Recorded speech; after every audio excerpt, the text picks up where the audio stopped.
What is that a picture of? Oh, where'd my camera go? Oh, why is my camera fell down? I was like, why is my camera looking like that? Hello, everyone. How's it going? How's it going? So yeah, we've got a Deck Doctor stream today. That's right.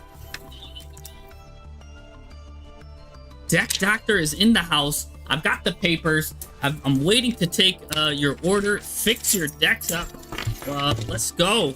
Let's do some deck doctoring. So here's how it works. So if you guys don't know, all you got to do is give me your friend code, and your friend code's got to have a replay on it. You know what I'm saying? I got to be able to look at something here, baby. Oh, and already we're getting subscribers. Thank you, Mateus Coelho, for the subscription. Subscribing to the channel, always a good thing. Yeah, all you got to do is give me your friend code. I have a list right here. I'm checking it twice. I'm finding out who's naughty and nice. And yeah, give me your friend code, and yeah, we can doctor some decks while I'm waiting to get some, maybe some people to doctor, some decks to add to the list. I might just do a match. I might just do a match real quick. You know, get us warmed up into the doctoring mode here. What's going on, Josh Cod? We've got the greatest set on us here from Twitch. The BBG8s. Face the facts. Good afternoon. Good afternoon to you, too. And then Vato has been here since the intro. All right, well, it's a nice little foliage here. Oh, good starting hand. This is a great go first hand. Let's see what my opponent's on here.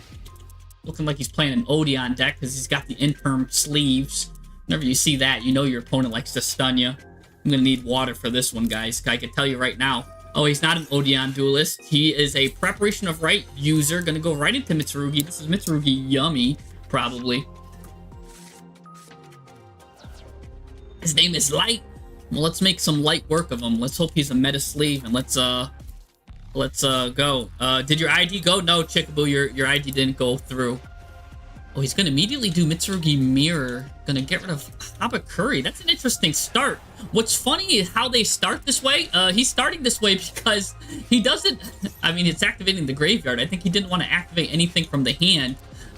So this way he could make me discard a card. Lucky for me, I don't play hand traps. Because it's not a good format for hand traps. I think, right, I play one maxi, that's it. Yeah, put the friend code there. What are you talking about? Beyond the Pendulum, Dark Dorado, Saruja. Search almost any hand trap in the game. I don't like hand traps. I'm not playing the hand trap mode right now. I'm playing full gas. And the reason why I do that is because, again, K9, good against hand traps right now. Every deck can extend to the heavens, like their arm was Dalsim, you know what I'm saying?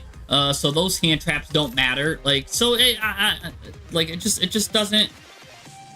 Okay, Chikaboo, I got you. You're number one on the list right now.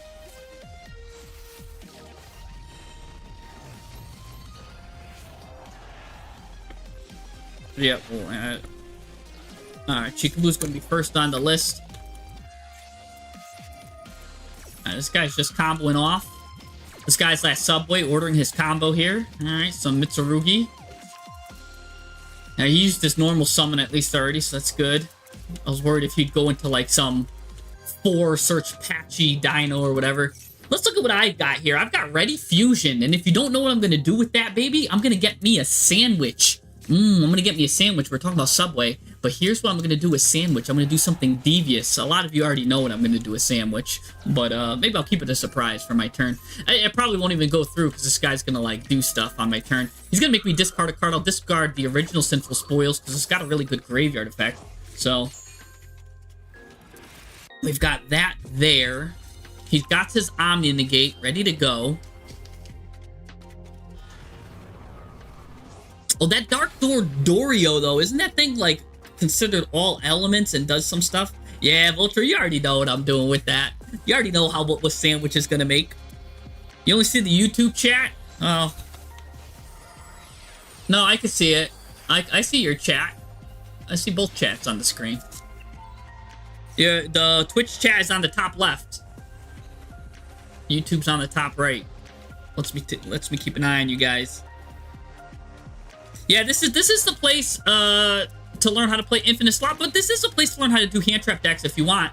some decks are good with hand traps, don't get me wrong. Like, consider Draco Tail, right? Draco Tail, very good of a hand trap deck. Did he just want to look at my, take a little peek, a little gander what I got? Ooh, you put my Betrayal in the graveyard. That's got a good graveyard effect for me. Also, you put in this, Dramatic Snake Guy has a good graveyard effect. Ooh, you did get rid of my Illusion of Chaos. Not the biggest issue in the world. Alright, so we know he's got an Omni Negate, and he's got, ooh, nice top deck too. He's got an Omni Negate. That's really the main thing that I'm worried about, is that Omni Negate. He's going to be able to special summon all of his guys back, which is a little annoying. So maybe maybe we deny that first. Because he's got this guy in the grave. I really want to stop that, but I'm guessing it's the Omni Negate and it's something else. Oh boy. How are we gonna do this? Let's see. Maybe I just let him get all his stuff and just push everything into the back row. Let's just do that. Let's start with Ready Fusion. Right? Let's start with that. He doesn't know what I'm gonna do with that. Right? It's the most basic thing. He can also go into it, and she can also go into the Dark Magician. Sangan, really, Sangan's whole purpose is it's a level 6 spellcaster, which allows me to go into the Dark Magician of Destruction, kind of like Link 1. Alright, so let's go right into that. He's gonna be like, what the heck? My opponent just summoned a sandwich on me. Yes, I did. Alright, so now he's gonna get probably the big dog, which is gonna make me discard a card and, like, destroy me. No, he's not doing that yet. Okay. That's fine. Fine with me, sir. It's gonna get you some follow-up. But you know what? The follow-up's not gonna mean nothing if I push all your guys in the back row. So let's let him get his stuff here. Let's go right into the big Dark Magician. This is what I'm talking about. Banish the Sangan. And we go right into the Dark Magician of Destruction, which is nice. So now this lets me get a effect here. Now, what is deadly is, this is a negate and destroy, but that's, again, this is fine. So he's gonna do that. He's gonna get rid of this now. I'm fine with that. We already knew that was just like bonus lines, negate and destroy, sure. He's still Dark Magician in the grave, and if I happen to get my gaze, guess what? It still works here. So now this guy's gonna go, I'm guessing at any time now he can special summon the Mitsurugi guy, which is a little annoying, but I believe Amnesty has, I kind of got to get rid of the IP Masquerena now. Oh, he got in second one of these. Okay. Now let's think about how we want to do this. I think if I put a Deception on the board, Diabell Star. Which one of these do I want to get rid of is the question. Well, I know Amnesty, getting rid of Sinful Spoils is pretty good. Since he didn't stop anything, I think we could draw here. Let's just go for the draw. He's got Called By. Okay, okay.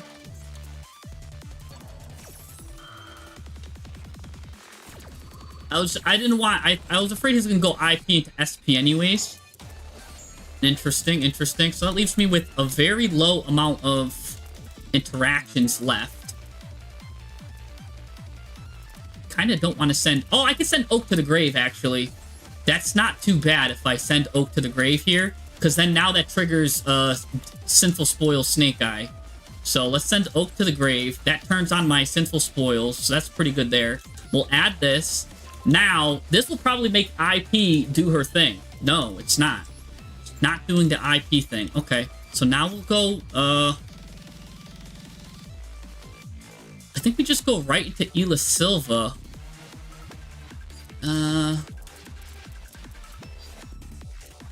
Oh, let's go into this, because this has a good effect if it's destroyed and whatnot. We got to base some more stuff out. Again, we don't really care what he gets, what he does. So I don't care if he destroys that. I'm actually hoping he brings it out, destroys it. Yeah, here it goes. Oh, now he's gonna link with this. Okay.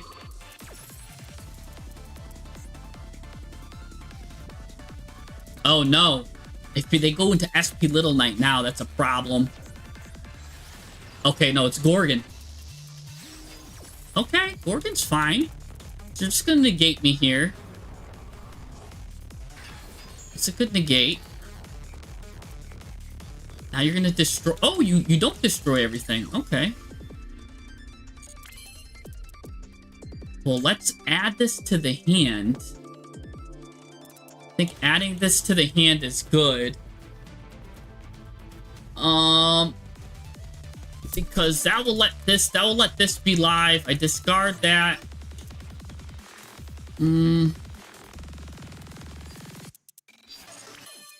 Let's use Diabellstar to put Azamina into put that thing into the grave. Ooh, but then he's gonna do that, and I'm not gonna have anything to go off of with that. But that's fine. I still got my normal. Okay, let's do this. So watch this here. I'm gonna do this. Now this is gonna bait him to do something. He's gonna activate this. Like, hey, you can't do that, right? Now, I can get a Kurikara, which is actually pretty deadly. Oh, and he activated in response to Sinful Spoils. He completely forgot that was there. I did too, actually. That's the power of Pine Sol, baby!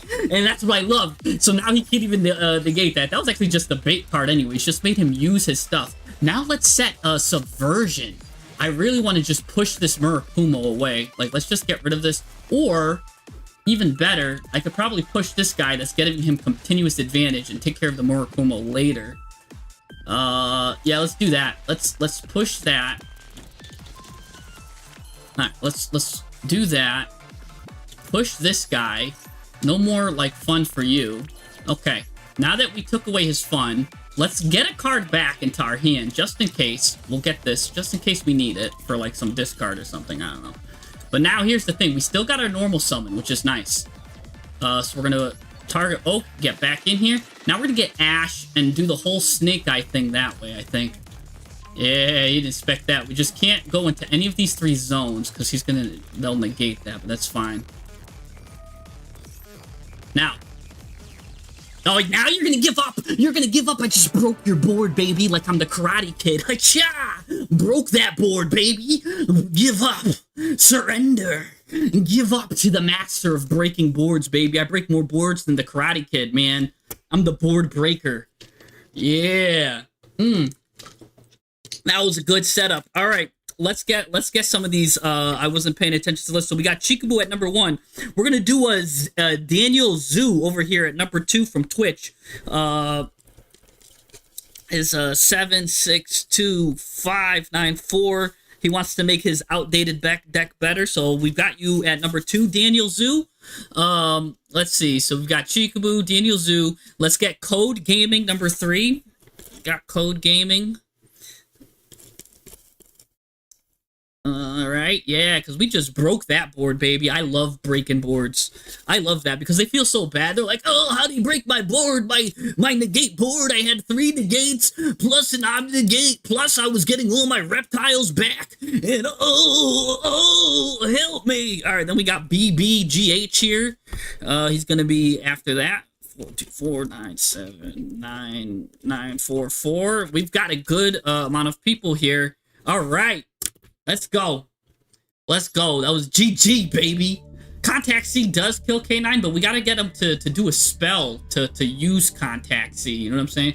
Well, I love Contact C. You know that. But I made a whole video on Contact C. In fact, actually, Triff Gaming made a video today, too, I think, about Contact C. See, like, great minds think alike, man. That's what I'm talking about. Contact C is where it's at. So yeah, let's take a look. Let me just clear out some room here. Vato Life. Well, I got you. I see you. I'm gonna add Vato here. Vato Life. 662485005. Alright. Let's start with Chikubu. I believe I already have Chikubu in my friend list, but it's a lot quicker when I just put in their numbers anyways. Alright. Chikubu's right here. Let's take a look at what Chikubu got for us right now. Chikubu's got a, looks like a live twin replay for us. Let's go. Oh, the set on too. I got you. I'm adding the great set on here. The greatest on. I always say the great set on. I don't know why. All right, nice hand trap deck. Chickaboo with the hand traps. You're just probably gonna add that and end your turn, right? No, you're gonna play through this? It's just Pirelli, I guess, but...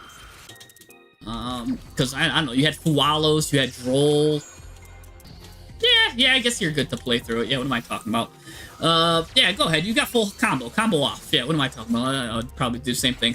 Now you got the new deal here, right here. The new deal. The new deal, by the way, if you guys don't know, that's a little history lesson. FDR created the new deal, which gave us FDIC, which insured us for up to 200K for banks, because that was during the Great Depression. Anyways, here's something that's going to be depressing. This guy is doing full combo on our opponent here. Our opponent must be so mad right now because he got full Fiendsmith combo, and it looks like you're gonna do some full sweet combo too. Ooh, you got a nice little effect veiler there. That was pretty cute. All right, so what are you gonna go here? You're gonna go right into Fiendsmith and go Graver 2/6. It's probably gonna make the DDD guy, if I'm guessing. Yep, there he goes. DDD, High King Caesar. Hail Caesar, you know what I'm saying, from the Romans. Anyways, alright, gonna go into Fabled Lurie here. Lurie's gonna come, special summon itself. Now you've got some interesting stuff here. Probably gonna go into Link 2, maybe Sprite Elf here. Is that the thing? No, we're going right into Evil Twin Leela. See, it's been a while since I used the Evil Twins. And then, oh my gosh, this guy held Imperm for years and deciding to use it on Leela right there. Wow, okay, well, you still get that, and, yeah, okay. You've got a plethora of hand traps in your hand, plus a nice follow-up, plus some decent stuff here. This guy's got Yummy. Okay, Yummy. Ooh, he's gonna get burned for a little bit, and you're gonna tax him. The tax man is here, collecting 200 life points in tax. As you get the Snatchy, baby, he's gonna get Snatchy, I should say, but you're gonna snatch 200 of his life points. And don't forget, this is a good interruption too. Fiendsmith in Paradise, plus on top of that, you're gonna negate that, and then now you're gonna use Fiendsmith in Paradise, probably what's he gonna get rid of? Oh, he's getting rid of the effect veiler. Gonna snatch that away, but you still have Fiendsmith in Paradise, which is gonna be able to send the other Fiendsmith card. You're probably gonna send Desiree, right, to the grave here. Sending Desiree, there you go. Now Desiree's gonna combo off. Now, do you have the big guy? Oh, you don't have the big guy, but it doesn't matter. He's gonna give up anyways because you got that interrupt action there. Plus, you got the High King Caesar. You got Droll and Lockbird too. You got a lot of good stuff going on. So it's no reason why this guy's gonna give up. So let's go into your details. Let's look at your deck and let's copy it. And let's have a look-see. See if we can make it even better. I mean, you made a Yummy player cry, so that's already good in my deck. You know what I'm saying? So yeah, very hand trap heavy. Now look, I was saying I don't play hand traps, but this is such a deck that is good for playing hand traps. Why? Because it's pretty much one card combo with the live twins and all this stuff. Pretty much one card combo, and the Fiendsmith Engraver, one card combo, Fiendsmith's Track, one card combo. If you're playing a one card combo deck, yes, you have the luxury to play a full hand trap deck. That is fine. If you're on a 2-card combo deck or even 3-card combo deck, like some ritual decks and all that stuff kind of need 3 cards. If you're on a 2 or 3-card combo deck, you don't really have that luxury to play all the hand traps, and I prefer high impact board breakers instead. So this kind of deck right here is fine to play hand traps. Even though I personally don't like hand traps, this is a good deck to play hand traps in because it's got a lot of 1-card combos. So that's fine. So again, Engraver's 1-card combo, Tract is 1-card combo, the live twins are 1-card combo. All of these are 1-card combo. What I would like to see too is probably ways to get more protection for these 1-card combos. Yeah, 3 Tract. You think he wants to add Santa Claus? I mean, so what are his like outs, or what is his targets for Tract? It really is just Engraver and Lacrima. You could add a Santa Claus. One of my favorite things is the Chef de Novelles is actually when I use my thing. He is a Light Fiend also. But we know we're either adding Lurie or the Fiendsmith with that, and it's an extra body, and I don't think maybe he needs Santa Claus with that. It could be something to consider, but that is a good, Santa Claus is an interesting card there. It is a Light Fiend. And it does kind of work nicely if you already have Lurie in your hand, but here's the thing, since there's only one Lurie, the odds that he's in the hand is quite low. I mean, it's in a 40-card deck, it's a 12.5% chance that you're going to have your Lurie. So it's a bit lower in a 42-card deck. So I don't think he needs Santa Claus unless he's struggling going second. But he's running enough hand traps here where I don't think that's a problem. I don't think that we need to add Santa Claus. That could be a tech. That's a good suggestion from the chat. I see you, Zon Cosplay. I'm gonna add you to the list. 825654052. All right. So and then Thanker MG. I'm adding you too. Thanker. Zon C plays. Thanker 036. I also would like if I know you guys are just putting the numbers down, but tell me what kind of deck you are too, so I could like write it next to it too, so I can kind of prepare myself. But this is a good deck. If anything, maybe we could shave it to 40, but do we even want to do that? I don't even mind the extra cards because it does bury Fiendsmith in Paradise. The extra deck looks nice, and you know, Fiendsmith does take up a lot of space in the extra deck here. It looks like it's taking up more than like 7 slots, but that's fine. Because you know, you're live Quinn, Fiendsmith, and you've got, you know, SP Little Knight, you've got your outs. I like this a lot. You've got some floodgate stuff if you got everything going. This is a nice deck to start with because this is one where it's like, look guys, like this is just a good deck in general. We have to really look hard to make a deck like this even better. You know what I'm saying? Like I have to really dig down deep. Now, my personal thing, and I've been saying this, is I don't like Nibiru as a hand trap. I'm fine with all the other hand traps, but I don't think, give me a meta deck that's weak to Nibiru in this format, right? K9 Vanquish Soul doesn't get affected by Nibiru, right? They just play on your turn and on their turn. Draco Tail does not even do 5 summons. Like, you know what I'm saying? Yummy Mitsurugi, okay, if they start with the Mitsurugi stuff, you're gonna have you discard a card, and then you tribute the Mitsurugi, they get their stuff back. The Yummy part of it, again, all you're doing is stopping Herald, but if they have a Samsara Cat, they're gonna get the Herald back. So I don't know if Nibiru is, like, a good card here. I just don't. And, it's your cross-out target? Okay, so in that defense that you're saying Nibiru is a cross-out target, I think it's okay. But even in that situation, that means your opponent is playing Nibiru, which I think now your opponent is not just doing a incorrect meta assessment. Now, here's the thing that Triff said, and that I said too. If you're gonna be on a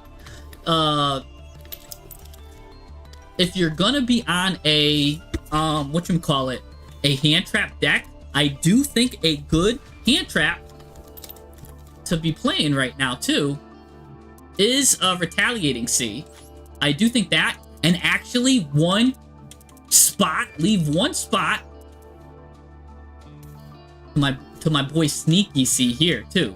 Oh, you saw him right there. He's in the corner. Sneaky C is actually a good addition too, because Sneaky C absolutely crushes Vanquish Soul. Can crush a lot of stuff. I made a video on it, and Triff made a video on it today too. It's a really good call for this format right now, and I think Sneaky C is really good. Same thing with Retaliating C. I think it's good. Maybe I have it at 2, you know, just to see what your opponents have been doing, but I really think it's a good call, that format with the Sneaky and Retaliating. I like that much better than Nibiru.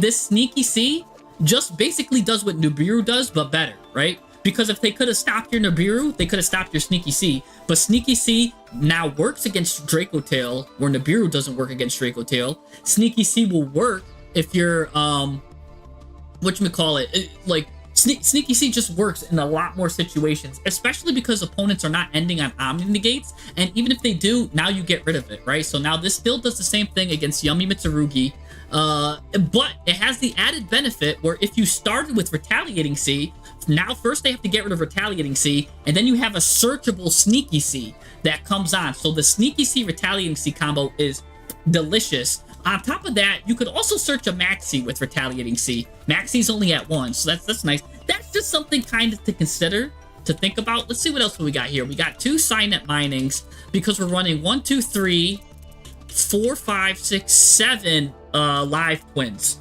So these are your normal summons, right?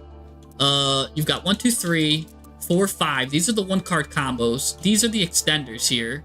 And this is the new hand trap thing. So 1, 2, 3, 4, 5, 6, 7. Yeah, usually you want to get you know, if you're 7 or 8, normal summons is the perfect number. So his number here is perfect. He's actually, I like to run even 8 normal summons, but that's fine. He's perfectly where he needs to be here. You like 7, that's fine. It's a 42 card deck. Maybe you want to even add one more or add another one more of these, but I think that number is fine. I think that's a good ratio. You're good with your play sets amounts. I don't think you're bricking on anything here. I think this is just a well-made deck, and I'm grasping at straws here. My straw that I'm grasping at is Nibiru. Other than that, I think this is a well-oiled deck, well-made, well-constructed. The extra deck looks fine. You know, you end on the DT High King Caesar. You also have an Agum Day package too. So I guess what you could do is, most of the time you have to choose, like, do you want to end in Caesar or the Agum Day into Abawa Q? You can't really go into both. So maybe just if you're looking to get rid of some extra deck space, maybe the Agum Day and Abawa Q can probably bow out if you need to look for 2 more extra deck slots for whatever reason. But other than that, because you're not running, oh, you are running Trouble Sunny, because this has a good graveyard effect too, really good graveyard effect. Yeah, I mean, this is just a nice deck to start off. I wouldn't really even change much, except besides the, like I said, I don't like Nib. Maybe you could even run 2 of these because it's an interesting hand trap. Well, I don't know. Maybe you're not getting into the live twin stuff all that much. But yeah, great deck. I wonder if there's any bridges we could do. Since these are level 2, you could put in something like a, right, if you're going first, a Pilgrim Reaper, right? And what Pilgrim Reaper will do, instead of going into this, right, if you didn't have your normal summon live twin this, you go into Pilgrim Reaper. What it does is it mills 5 from each person. Then if you mill a live twin, what you do is you go into Elf, right? You take your, because you have this out and you have this out, and you take Sequence and Reaper and you go into Elf, right? So then you would cut the Agum Day and the Abawa Q, and now you have Pilgrim Reaper and Elf.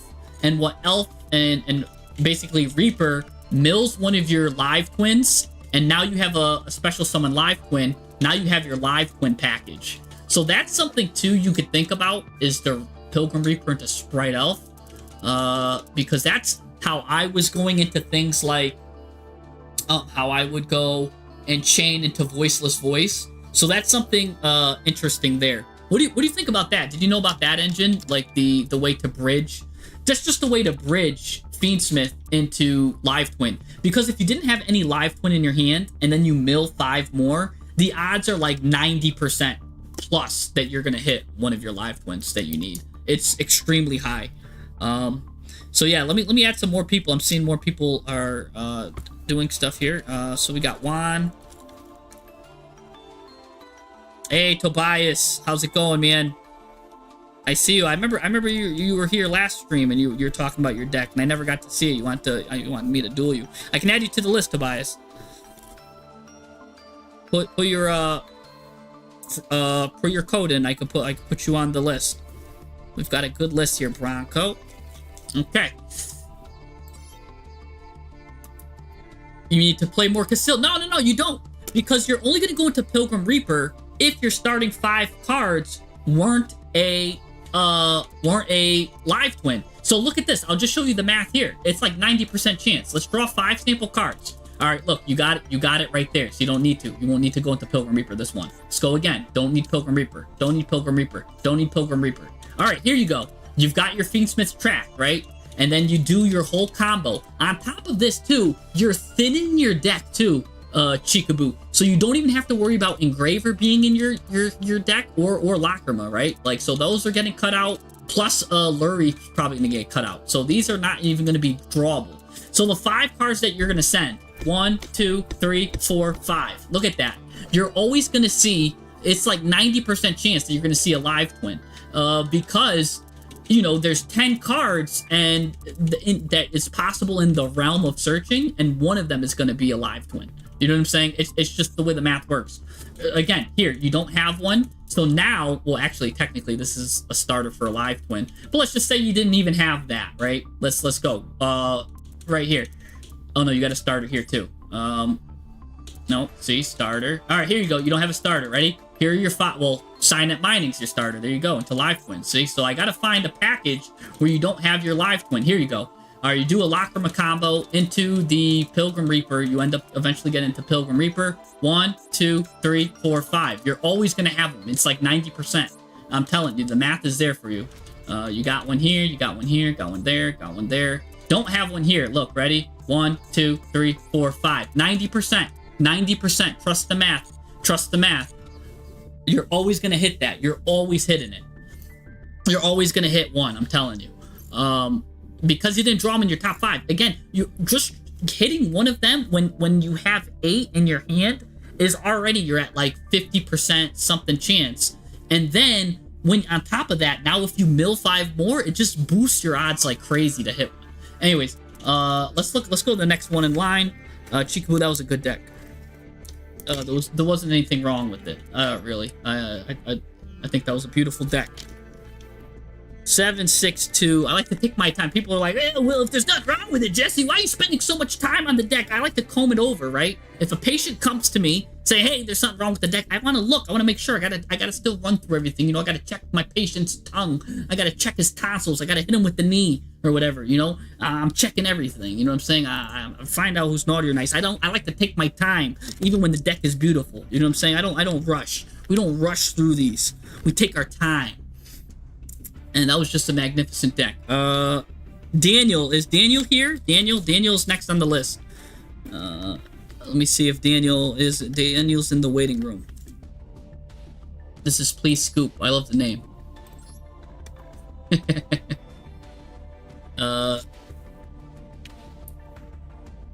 Yeah, the reflex hammer.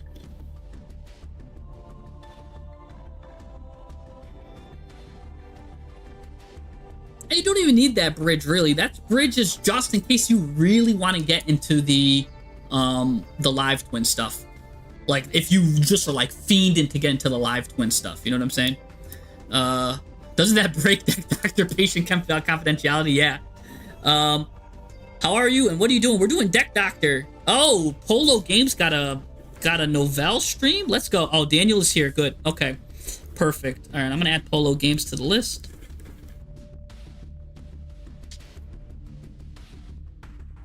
Okay, let's go there. We've got a long list too, so if anyone comes now, just know that it might be a while because I take my time. Again, I take my time. So, anyways, Daniel from Twitch.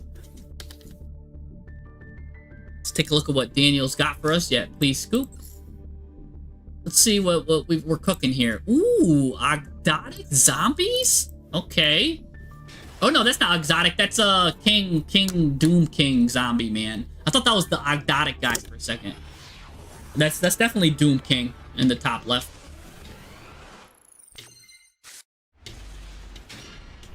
Ooh, plus Horus. Oh, King of Games. Yeah, you do have I'll do you after Daniel here.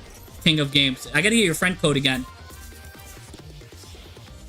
I remember you from the last stream. I have you written down, actually, funny enough, right next to me. I have you and Goku from last stream. I remember. Is it Octa?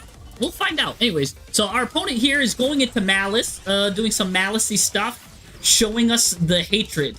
I really do not like combo sloppy decks, but hey, to each his own. This player is a combo player, and I like more of the grind game, baby. I like being in the club. And I also don't like playing meta decks. But you know what? This deck did lose a lot of consistency. Ew, this is way... Whoa, what are we, in 1992? This card is big. Okay. Is this your deck list? Oh, you were playing for the Malice format and it's been ignored. Okay. Alright. I'm like, hey, props to you from using the same deck list all throughout time. Because look, we're going against the Apple. The old school Appaloosa is here. Okay, so let's see, how are you gonna bust this board up? So this is full powered like Malice back in 1992 when they had Appo to use, which was so annoying too. They would isolate their plays with an early Appo, again shutting off Nibiru. So Nibiru's been bad even since this time. Gonna go into this, Yeah, you know what I'm saying? Full power. He's gonna get all his life points. That means even like white blinders unlimited. Oh yeah, red ransom. That should have been the red flag right there. Once I saw red ransom, uh, gonna go into this dark dragon fluid or whatever his name is. Sounds like the name of a car part when you need it.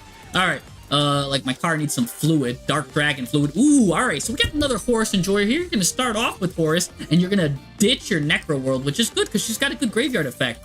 So Apple's gonna stop that. We knew that was gonna happen. Everybody knew that. But you came stacked with your gold Sarks anyways, so you didn't even care that he stopped that. That's what I like about that. That was just a bluff. Now you get to set that. For some reason, he didn't stop that. You know, everybody knows that that zombie world is crazy to stop. Now you turned her Apple into a zombie, and now you're going to use this. You're going to send that. Bada bing, bada boom. Now here comes Amnesty. Here comes Happy. But no, before Amnesty can come out, he's going to do this, get some more life points. White Binder's going to get rid of Happy for sure. Yeah, I would have gotten rid of I would have brought out Happy first because I like Happy's effect, but to each its own. Plus, you probably have 3 Horuses. That's just a personal preference. I would have brought the Happy out, especially because it could bring out White Binder.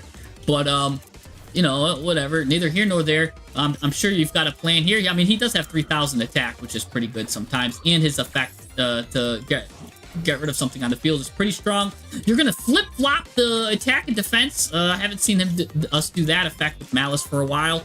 Gonna go into the Tuberculosis 11. TB11 is gonna be added here. Gonna get the Hearts Cryptor. Hearts Cryptor is gonna be able to be a zombie now, but now here we go. Boom, bop, boop, bada, boop, bop, boop. All of these, oh my gosh. Oh,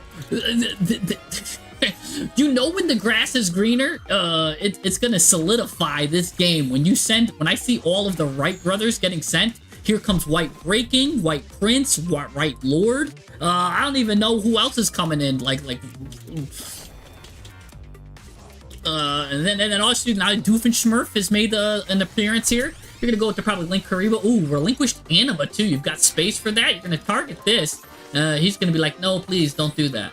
And sometimes this thing can't even be targeted, right? But in this case, it is. So, all right, now you're gonna send more stuff. There you go. Right Lord's coming out here. All right, Dark Flame, I got you.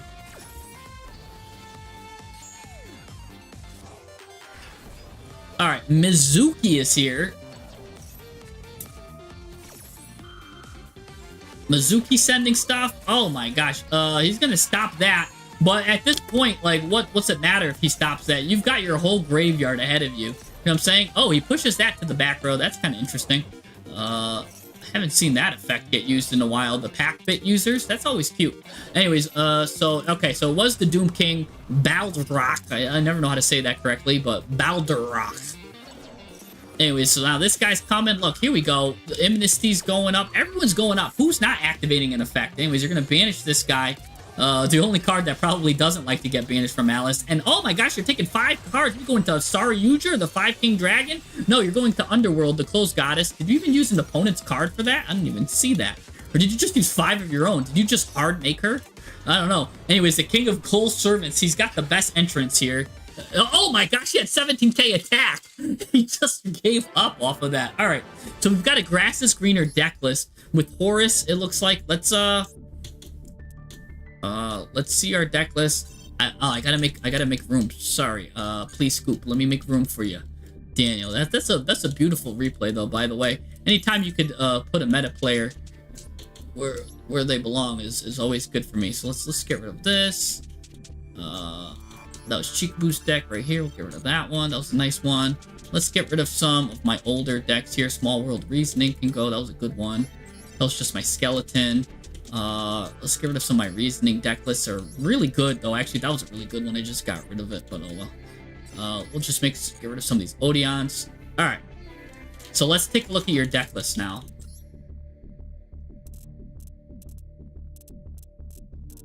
Let me see if I can find them. Yeah, you had like...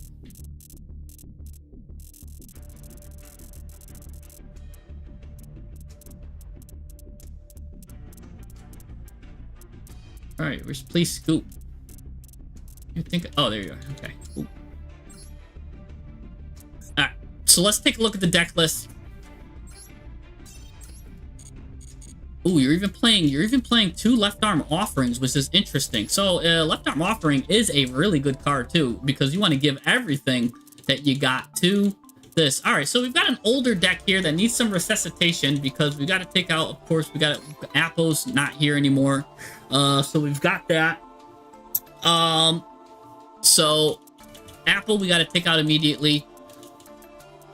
And everything else looks like it's legal, so looks good. Everything else looks legal. All right, let's start with this. We're playing 3 Skull Servants, which are definitely bricks in the deck, but the King of Skull Servants loves to see it in the graveyard. So we'll talk about that in a second. But I don't know if you even want 3 Skull Servants. I think you could chop that down to 2.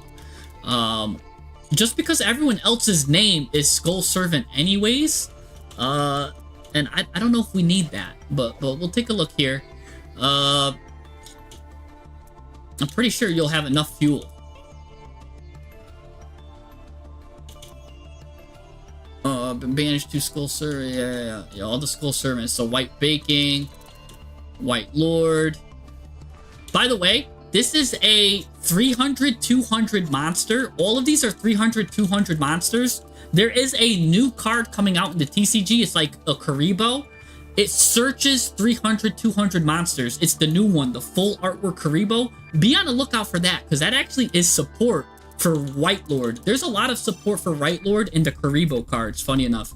I just want to show you something. That that number is very significant. So if you take something like, or is it? It's like the Babe Booze or something like that. I want to find out which one is it. See?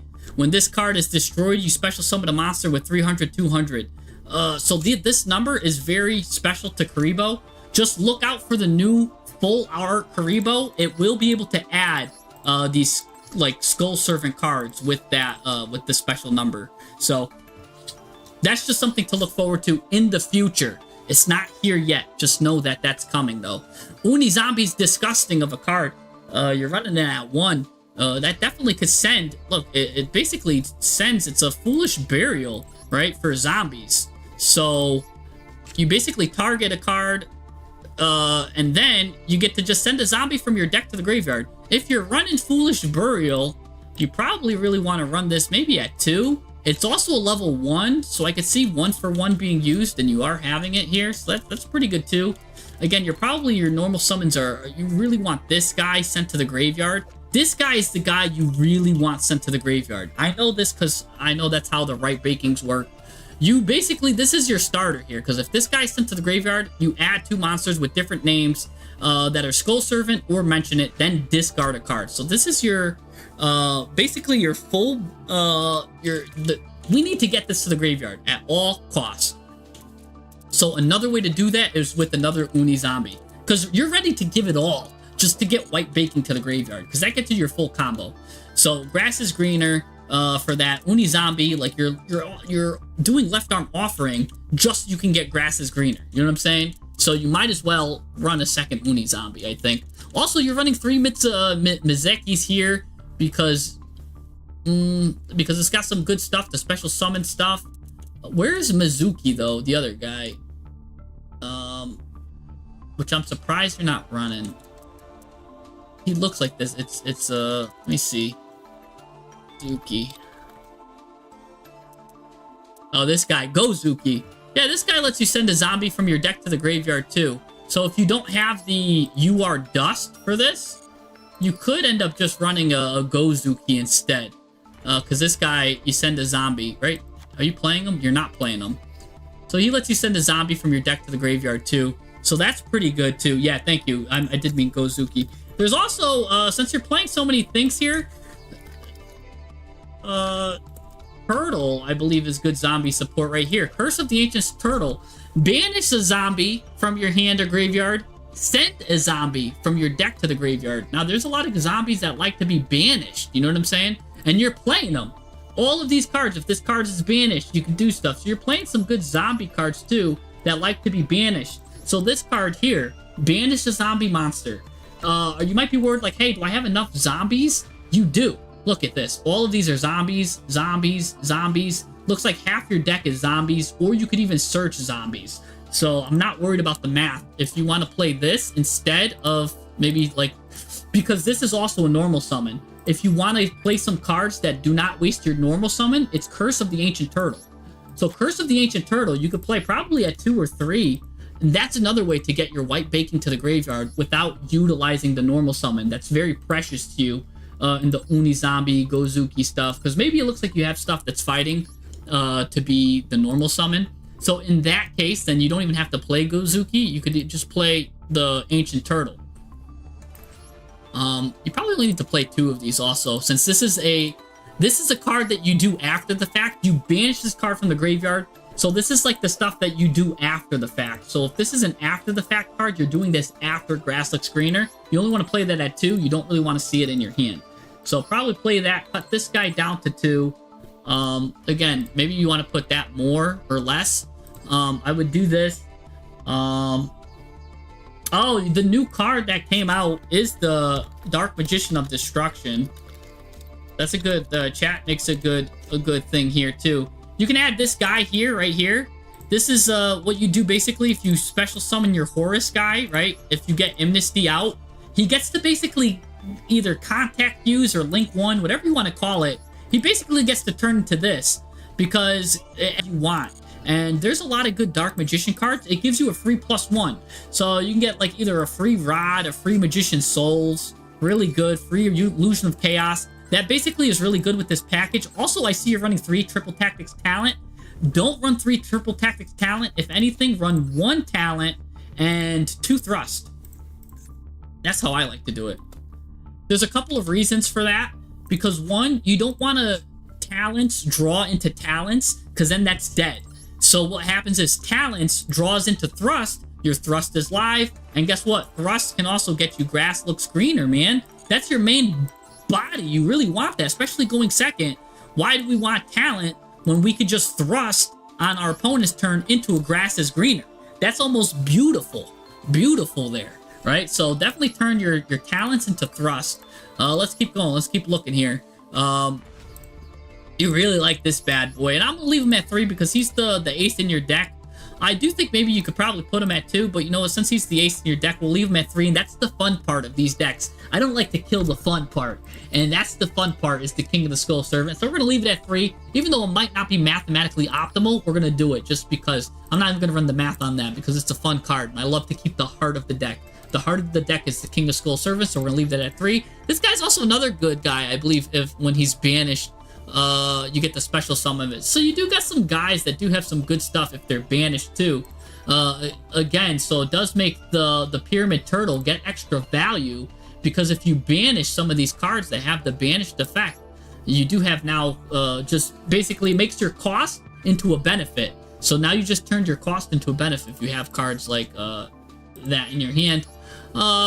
Okay, so we like that. We like that. We're running 2 of these for Zombie World. Okay. We're running a 2/2 package here. You banish this card, activate a Zombie World directly from your hand or deck. Okay. I wonder if like a 3/1 package would be better, or if a 1/3 package would be better. Here's the thing. If it's like you want to see Zombie World, but you don't like. So why not just run this at 3 and then have this at 1? You know what I'm saying? Like, so you just activate it. Don't even have to worry about her. But she does have, you know what I'm saying? Like, so you're running it at 2/2, which is just maybe weird. Maybe because you don't have another Zombie World. That's fine. I guess it's fine. I guess it's a fine amount. Also, you're running Doom King Baldrock, which is a big zombie. Another package that you could run that's I think came out since this is, the Delta of Invitation. Right, here's some stuff. Delta of Invitation, what that does, it lets you send a level 5 or higher zombie deck from deck to graveyard. So you're able to send your Doom King here. You don't have any other targets, so some other good targets that are zombies that you could do is Tartarus, which this is really good too. This is a board breaker, so if you hit him off of Grass is Greener, he becomes a board breaker. You could send him with Delta of Invitation, he becomes a board breaker. Now this turns your Uni Zombie into a board breaker. This turns your Gozuki into a board breaker if you decide to play it. It even turns your Pyramid Turtle into a board breaker if you want to play it.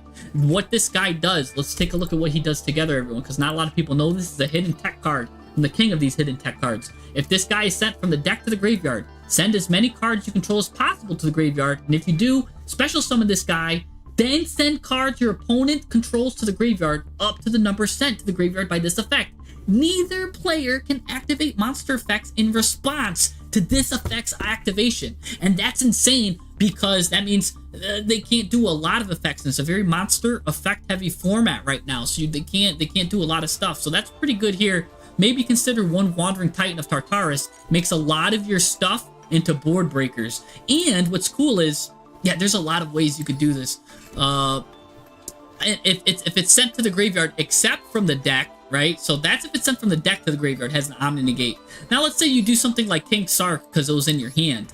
If this card is sent to the graveyard except from the deck, you send one card from your hand to the graveyard, send a card on field to the graveyard. So it still even has another board breaker effect, even if it's in your hand and you're running discard outlets like King Sark. So another good card then I would add is maybe Eldritch, because that's another good card to play this with, right? You could run the Lich at 1. Then what you do is you have Lich. You could send Lich, add Lich back. He gets rid of this, and now he's a 1-card board breaker as well. So maybe Tartarus, Lich, because Lich is if you don't want to get rid of a lot of cards. Lich is if you just want to get rid of one and just make a big body that could beat over a lot of stuff, because he gets to 3800 attack. Doom King again is really good.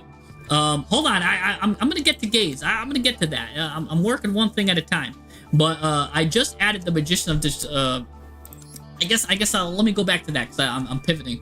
I'm just seeing stuff as it is. So yeah, Dark Magician gets to add a lot of Dark Magician cards. One of the best cards is probably Gaze, and you could get a Dark Magician Dragoon.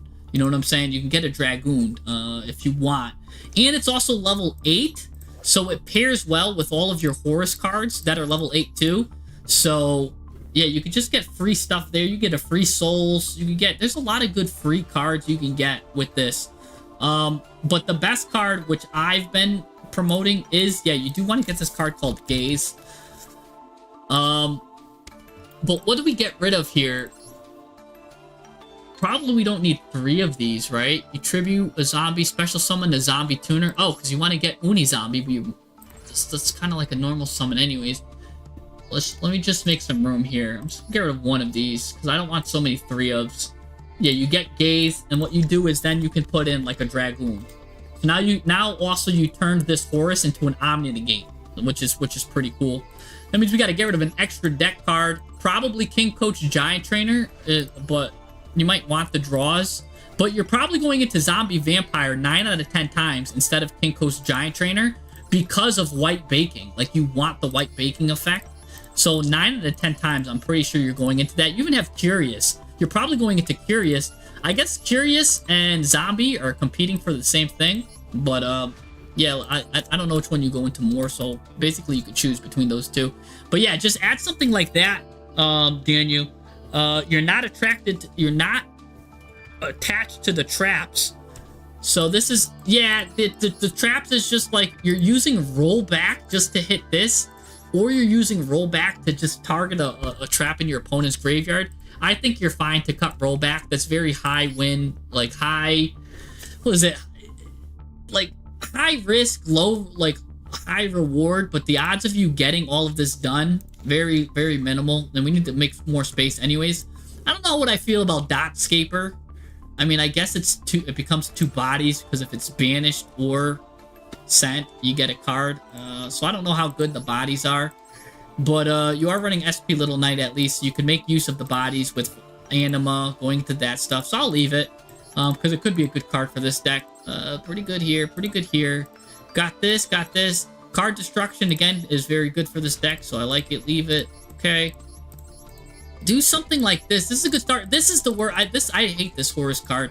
Even though you kind of really want to see this kind of stuff, run this Horus card at 2. It's good, but it just replaces instead of sending it to the graveyard, so it could be much better. And then it's also, you're fighting with Zombie World, Walls of Imperial Tomb anyways, and then now I told you to add Delta, maybe even kick this to 1. Delta's so much better. You could probably kick Delta to 2 then, just in case you'd rather want a zombie world.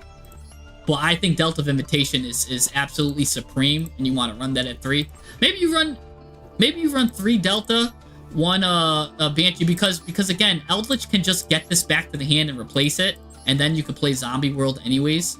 So maybe you do want to do 1 Banshee, or like put 3 Banshees, 1 Zombie World, because then that could be kicked off whenever you need. So that could be something there too. Let's see. Everything else looks fine. Now I think this looks much better. I'm still not sold on Mizuki. I don't know what she does. Let me see, because I'm not face up level 3. All she does is become Skull Servant in the graveyard?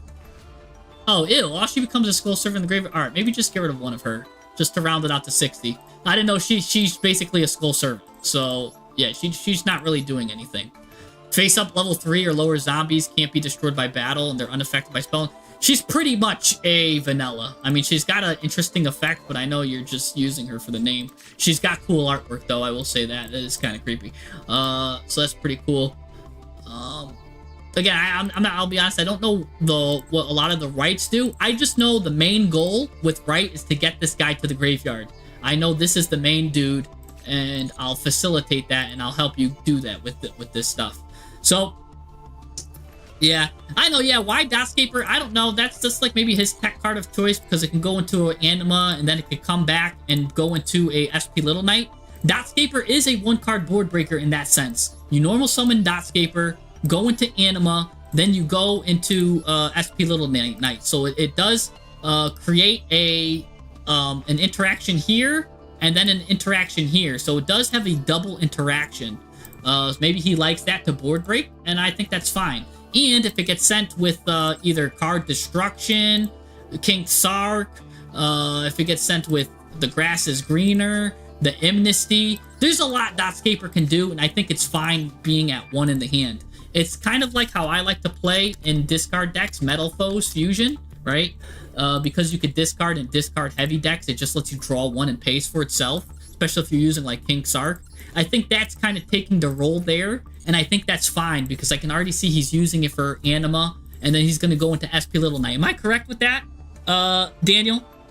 Am I correct with that's Dotscaper's purpose? Is basically just to be disruption and kind of like to force your opponent to do plays, right? And just be bodies on the field, whether they're going to Underworld Goddess or IP. I think Dotscapers has a place here.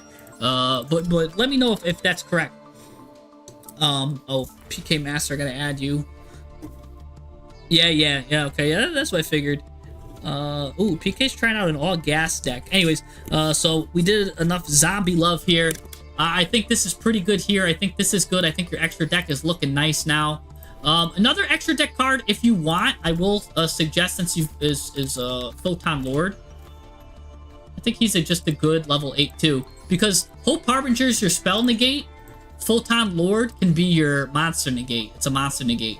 But you don't really need to go to Photon Lord now if you've got the Dark Dragoon package, which also probably supplements that, because he's an Omnigate and he's a little bit better.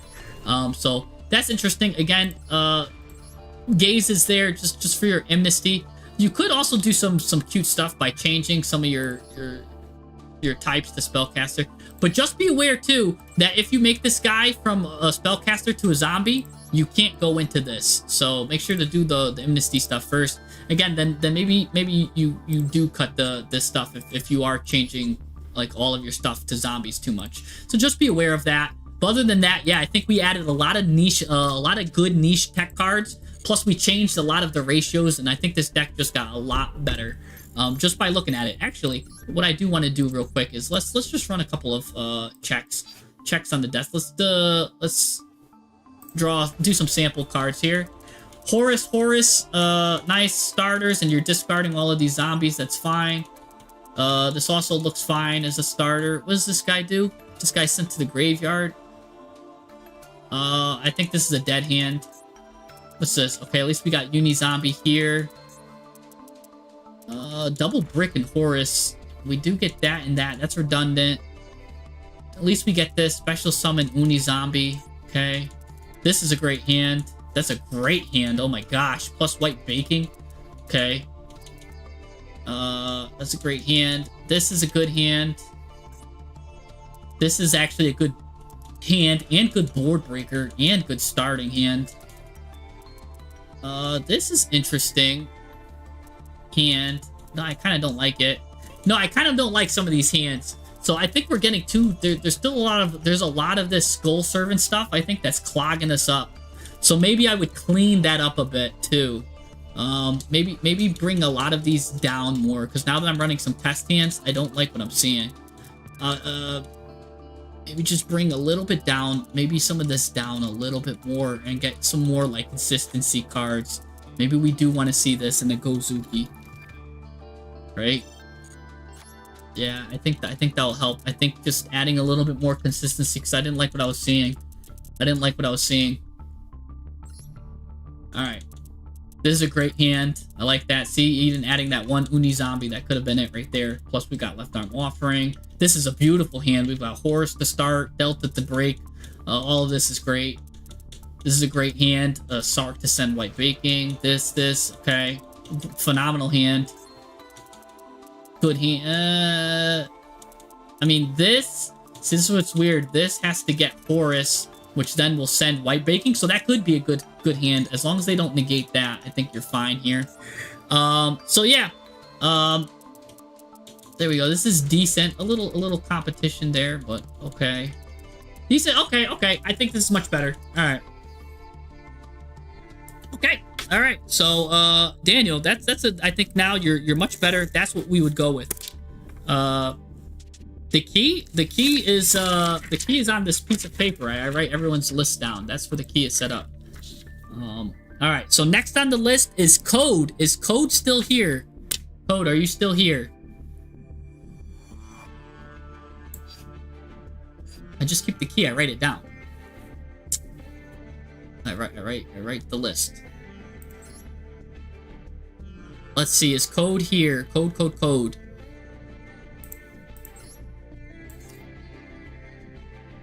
965295702. Going on the list. Is Code here? Code, you are next. If you are here.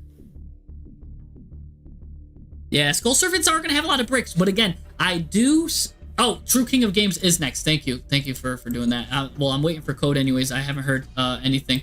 Yeah, I forgot. I do have you. There is a line going through the paper, which I do have PK and Code. Or I'm sorry, True King of Games. Let me games. Where? I lost your True King of Games. Can you give me your friend's thing one more time? Or your code? True King of Games. Cause yeah, you're on this thing, but oh, Elegant Edits. Yeah, you gotta skip the line too. I have you and Goku. Thank you. We do. Oh, code is here. All right, so we're gonna do. All right. Hold on. All right, Code Gaming is here. So we're gonna do this one first, then Code, then we're gonna do Elegant Edits.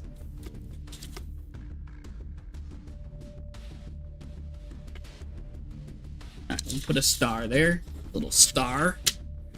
So let's do this. Let's take a look at what we got here. Looks like a... Yeah, you're on the list, Tobias. You're in the middle.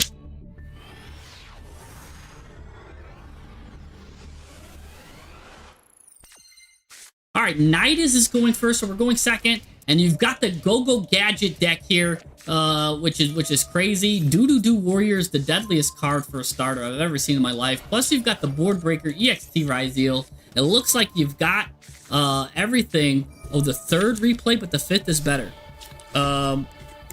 So third replay. Yeah, Juan is on the list. I do have Juan on the list. So yeah, anyways, we're going into opponents going into Draco's Tail stuff.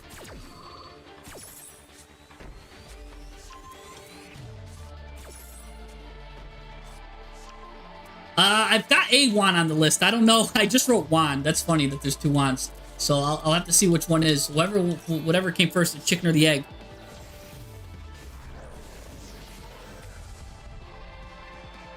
Yeah. All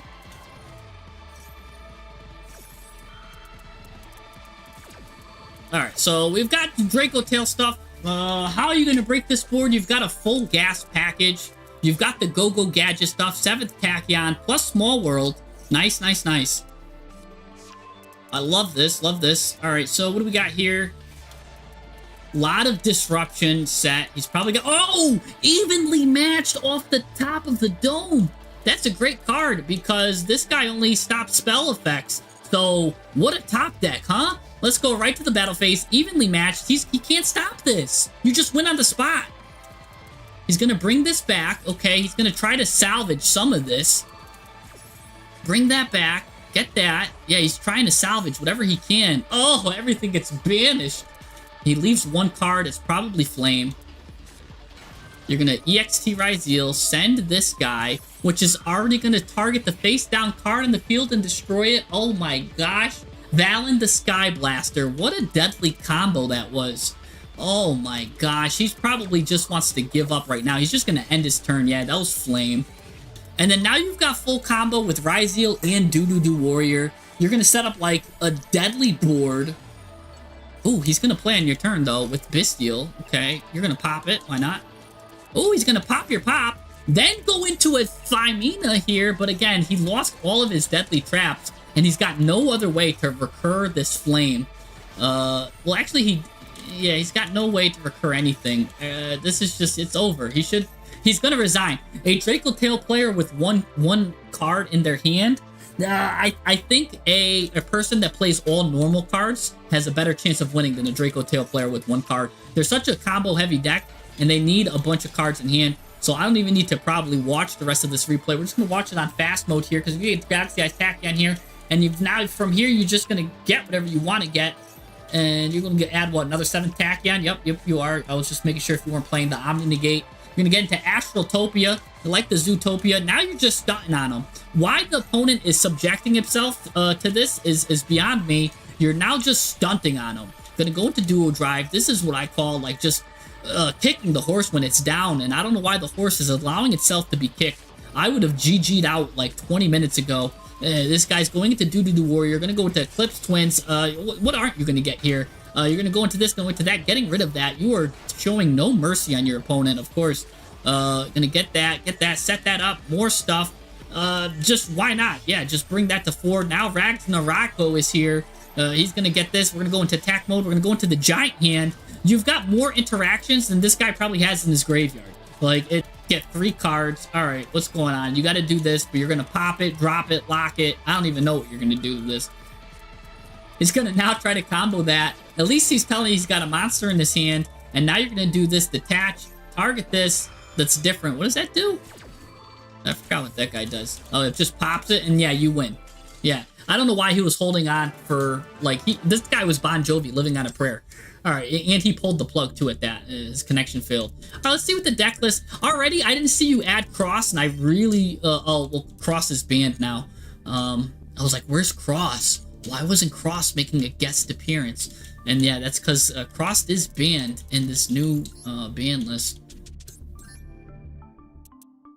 So, all right, whoa, what the heck? I didn't see this card get involved in the situation. This guy opponent cannot draw cards except during the draw phase. And he's given the dang Daniel back at it again with the white Vans, like chilling, like, thing. How do you search this guy? What is he, a fiend?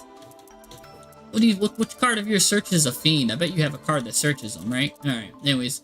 We got the Herald cards too. You're running some Herald stuff. A lot of the Doo stuff here is here. The Doo Warriors, the Ryzeal. Really, I'm gonna call it a sloppy deck, but not that it's sloppy. More in the fact that it's a really good combo deck you're running. And this is what I like to see. You're running evenly matched is your like thing of choice. This is what I was talking about, where you can either run hand traps or high quality board breakers, and you're doing that, and you're running that such thing. Because you have like 2 card combo decks, and that's exactly what you have to do. Oh, Oh, you just wanted me to look at the third replay? Oh, well, you know what? I was enjoying looking at this one. So... Alright, let me see. I'll go to your third replay. And I was looking at that. Is the deck still the same?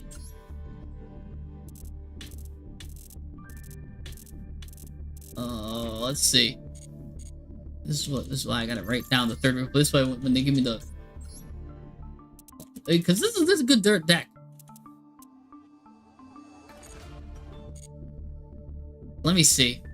Let me see if I can find you again.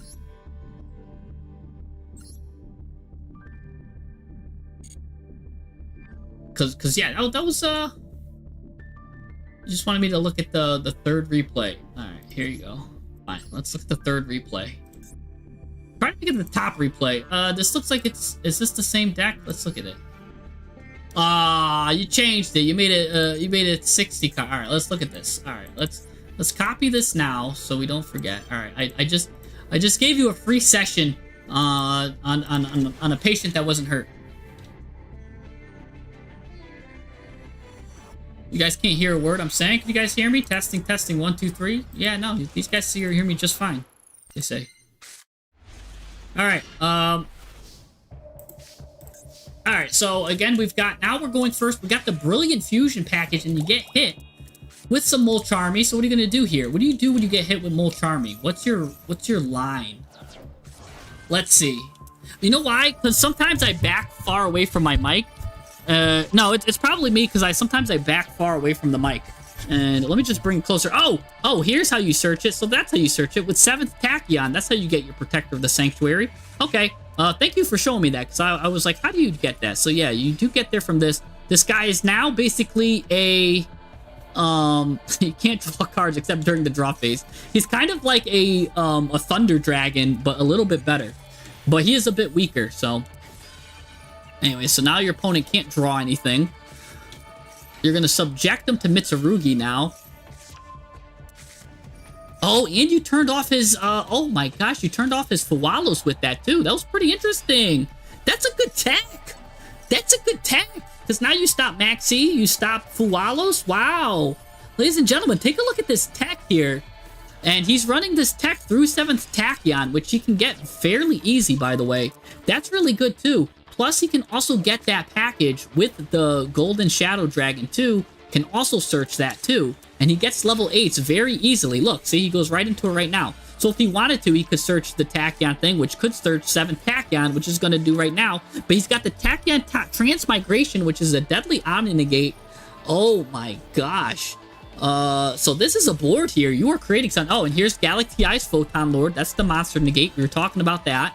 Really good stuff. And then there's the Hope Harbinger. That's the spell negates. You got the spell negate, the monster negate, plus you've got you can't draw anything, plus you've got Eternal Galaxy. This, oh my gosh, what do you not have? And we set this now. Eternal Galaxy. Forgive me, I do not know what this card is. If you control a Photon or Galaxy monster, which you do, this is a Photon and this is a Galaxy. And I believe this is also Galaxy and Photon. Alright. So if you control a Photon or Galaxy, target an XZs you control, special summon from your extra deck one Photon or Galaxy that is 4 ranks higher, using this as material. Okay, alright, let's see what he goes into with this. I'm very curious. I'm very curious to see what happens. Alright, we're on Draco Tail here. You let that fly. You let this fly. And I wonder if that's the right move to let this fly.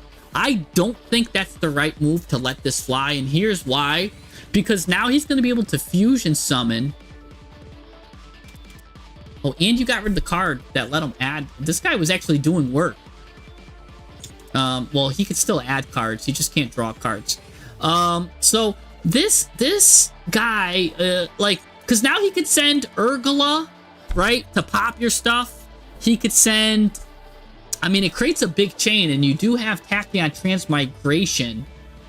So you do have the Omni Negate for it. Maybe that's why you let it go through. Let's see what he sends. Alright, he sends some basic stuff. But yeah, this is what I was worried about. Pan. See, he's going to use Pan to pop it. But here's the thing. Secretarian Dragon, nice. I wonder how he's going to chain this, because he knows you've got this. He's going to activate both of you. Now you're probably going to do Transmigration here. Am I correct in that? No, you let that fly too? Now he's gonna pop one of your monsters. You're gonna let that happen. Oh no, but this guy protects your monsters, I believe. Let's see, maybe you know a bit more than me here. This guy's protecting your monsters, right? Yeah, he protects your monsters, doesn't worry about it. Okay, so you're not worried about this. Now Rahu. Interesting. Arthalion. Now this is gonna be a big chain link. Maybe this is where you use Tachyon.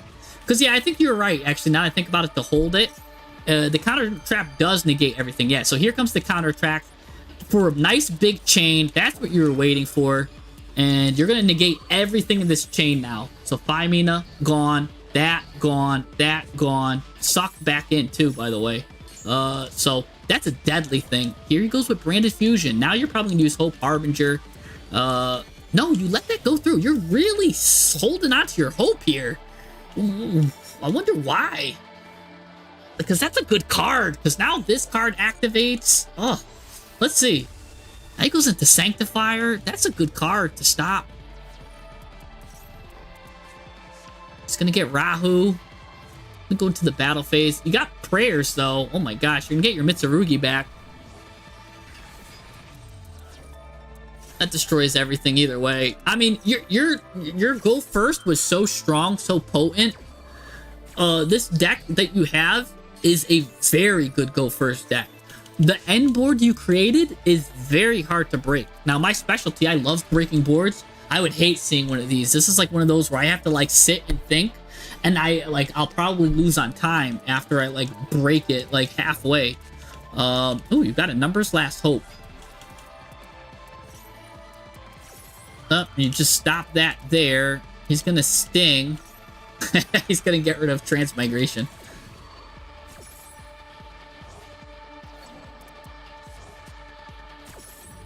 I mean, I read the comments. He doesn't read most comments. I'm just commentating on the match. I don't have time to be like, oh, and wow, this guy's desperately attacking. Oh, and let me see, you are on the list. This, like, no, it's just gonna take away from the action, the excitement. That's why I'm not. I see your comments. I see them, but I'm not reading them.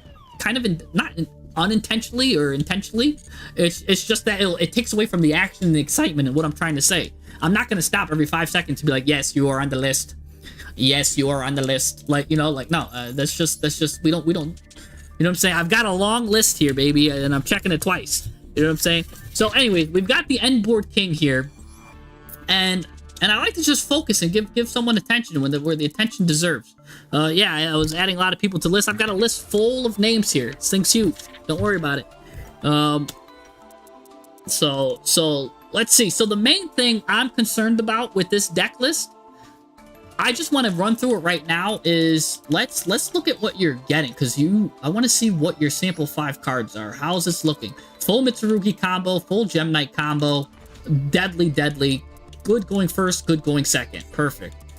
Do, disgusting going first. You set this, great hand here, great hand, going first, going second, good board breaker, good. Do you have a doo-doo? Yeah, I mean, great hand. Whenever you see doo-doo warrior, it's always a great hand. Right here, good going second. Plus, it's I mean, you've got this. Yeah, this can work. Okay, this is good. Man, your hands are looking really good. Every single hand I've seen from yours is a banger. This is good. This is good. All right, you hit the trap and you hit the.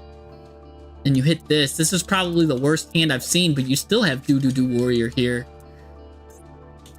Oh, man. These are some good hands. Yeah, you got this. This is kind of decent, too. And then even, remember, when you go second, you even get an additional card, too. So some of these are good hands. Even the times I'm like, this is a good go first hand, and then they go second. But even though he's already got good hands, a lot of these are good hands. All right. So your deck is looking clean already. Your deck is looking very clean. I will say that. I do like what I was seeing with the hand simulator. You've got a lot of one-ofs. And contrary to what other people would say, I love that. I absolutely love that. That means your 5-card hand, everything is going to be unique. And that's what I like seeing. I love seeing your hands were all diverse and they're all potent. you're playing the 3-ofs on what you need to play 3-ofs, like your 3 do warrior and your 3 onomatopoeia and your 3 brilliant fusion. After that, you're like, okay, I only really need forbidden droplet. That's it. You're not even playing 3 of Habakuris. You're just like, yeah, I'm gonna play 2 because I have prayers to get into it. I have this to get into it. And there's probably other ways you can get into it too with your other stuff. You know what I'm saying? Because any 2 level 4s will get you King of Feral Imps. So you don't even need to hard draw your Habakuris. So, and that's what you're thinking, and that's perfect. That's great deck building. This is good deck building because of that. So yeah, you've got a lot of potent stuff. I love your ratios. I'm gonna glaze you here. It's really good. This is a fine deck list. This is a fine deck list. All right, let me look. Like, you're even running like such good, like, interesting tech cards. Right, and then what's cool is this guy also searches for a photon to add during your turn, your opponent's turn. There's a lot of just good stuff I like about this too. You're running all the galaxy and photon stuff. There's probably a lot of stuff, since I don't really play with the little galaxy guys that much, that I'm even missing, that your deck's doing, that's comboing, that I really love. I really love this. You've got your 2 Schwarzschilds here, ready to combo with the level 8. Maybe that's where we can look at here. But even that's fine. I mean, because this guy locks you into something, right? If you control no monsters, and this, you special summon a level 8 Dark Dragon. You only use this. You can only special summon from the extra deck, except Dragon XZs. That's the only thing that might hurt you. But you're only running 2 of that, and that's even that's a really good card on its own too. So this is really good. Maybe, I mean, let's look at the bricks we're running here. This is kind of like an interesting card, but yeah, searchable. 2 Lightning Storms, that's fine.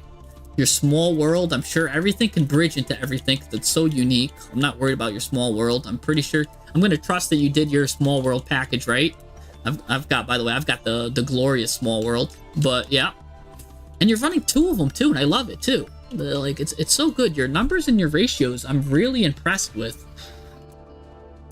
This is just an impressive deck. I think you just came into the deck doctor, like you walked into my office, but you yourself was a doctor with like a you know, like so you're like, hey buddy, come check out my yeah. And I think it's great. I think this deck needs minimal fixing. I think this is a great deck.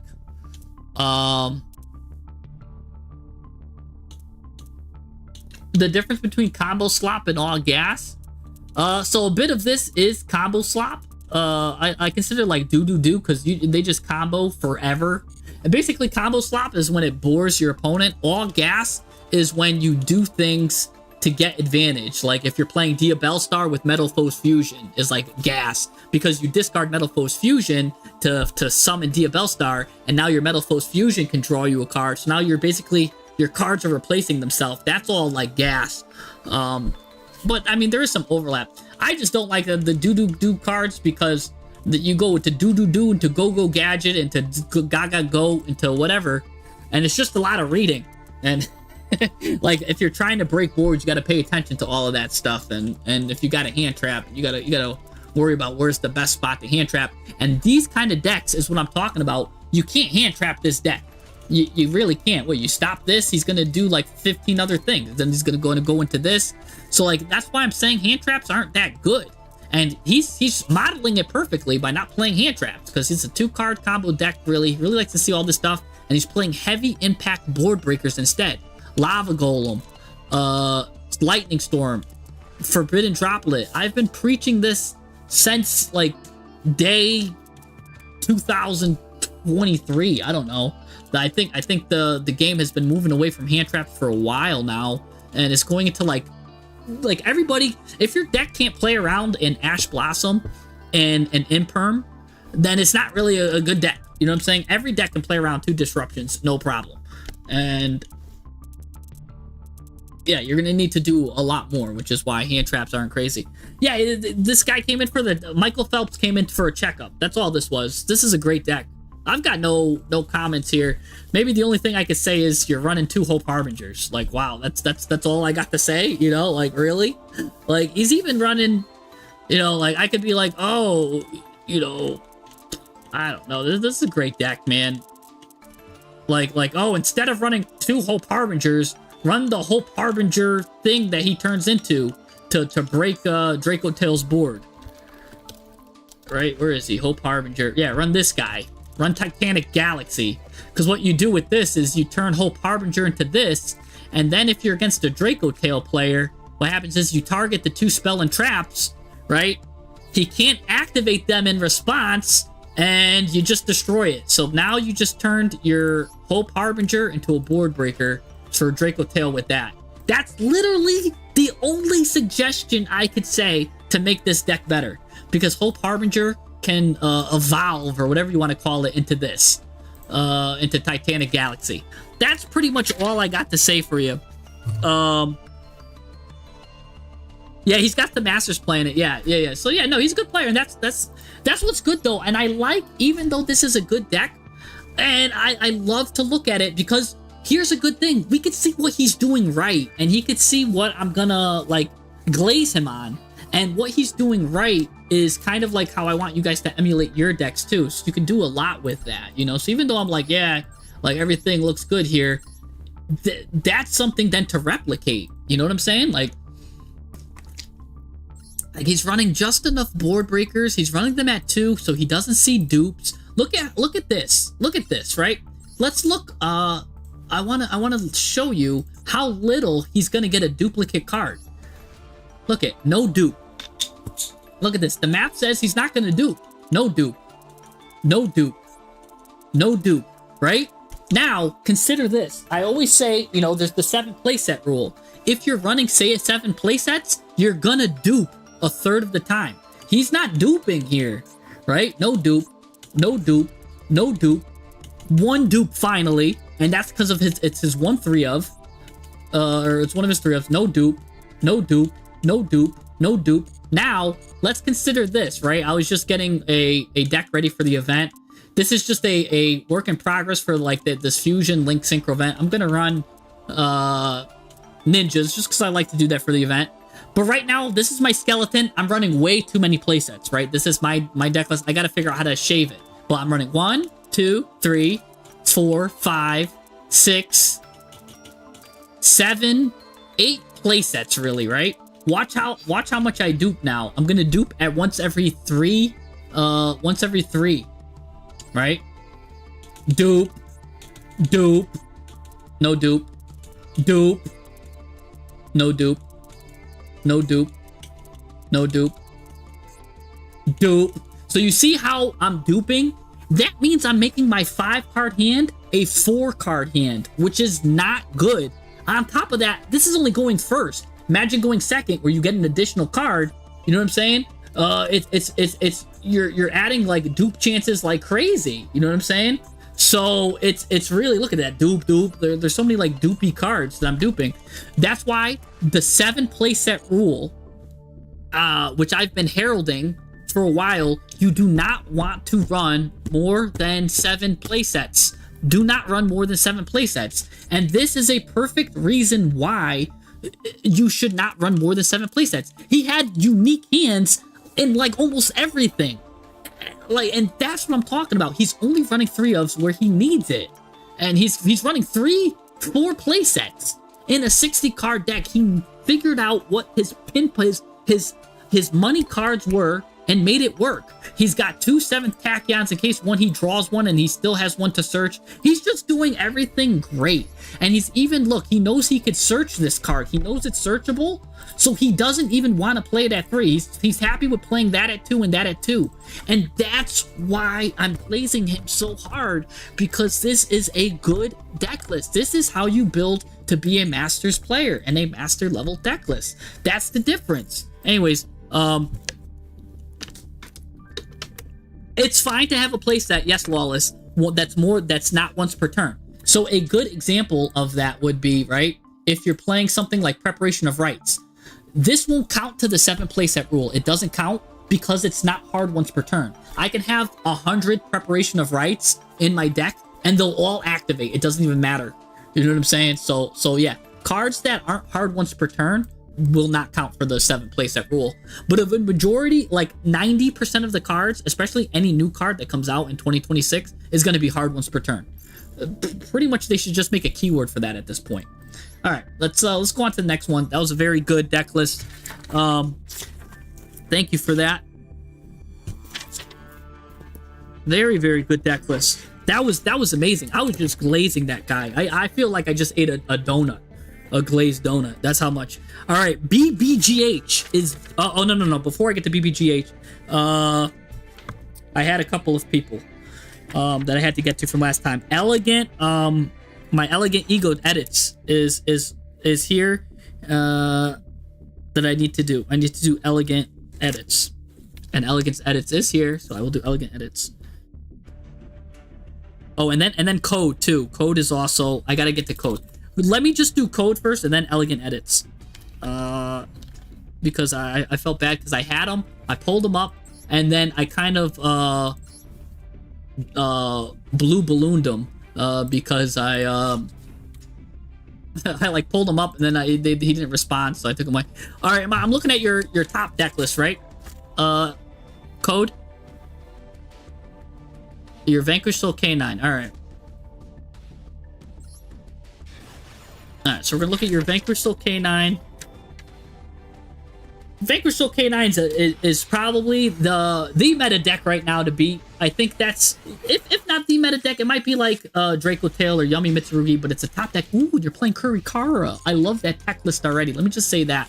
Alright, so you're going against maybe a mirror match, maybe not, I don't know, but we're going against K9 here.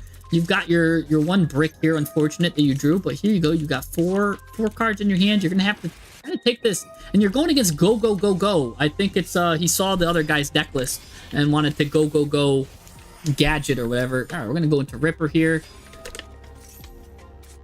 I hope we see why I love Kurikara so much. There are people that put like, they'll do videos and they'll be like, all right, here are my favorite board breakers and hand traps or whatever, and they forget to even put Kurikara on the list, man. That like I can't watch them when you do that. Like, Kurikara is so good. You gotta count it as a board breaker or hand trap, whatever you want to call it. It deserves a spot on these lists. People just sleep on this card. I love this card. So all right, here we go. So he made his board. He made his board, lied in it, and all right, off the top, Ash Blossom, nice. That's not a bad off the top versus certain decks too. Like against Draco Tail, I use if I do play the hand trap builds. You can use Ash Blossom as a board breaker for that sense. Anyway, so we're going to go right into Ryzen here. He's going to hit you with Max C. You're probably going to combo your stuff right now, too. And you've got the Ash Blossom, too, to stop the Max C. Here he goes. Now you're going to trigger Lupus with this now. He's going to give you Lupus. Right here. Now you get Lupus. Lupus is going to come here. You're going to get your Holly Sue. You got to watch out for Lupus. You're going to show him that you got Kurikara. That's an interesting thing, but you kind of got to get what you're going to do. Holly Sue's going to come out.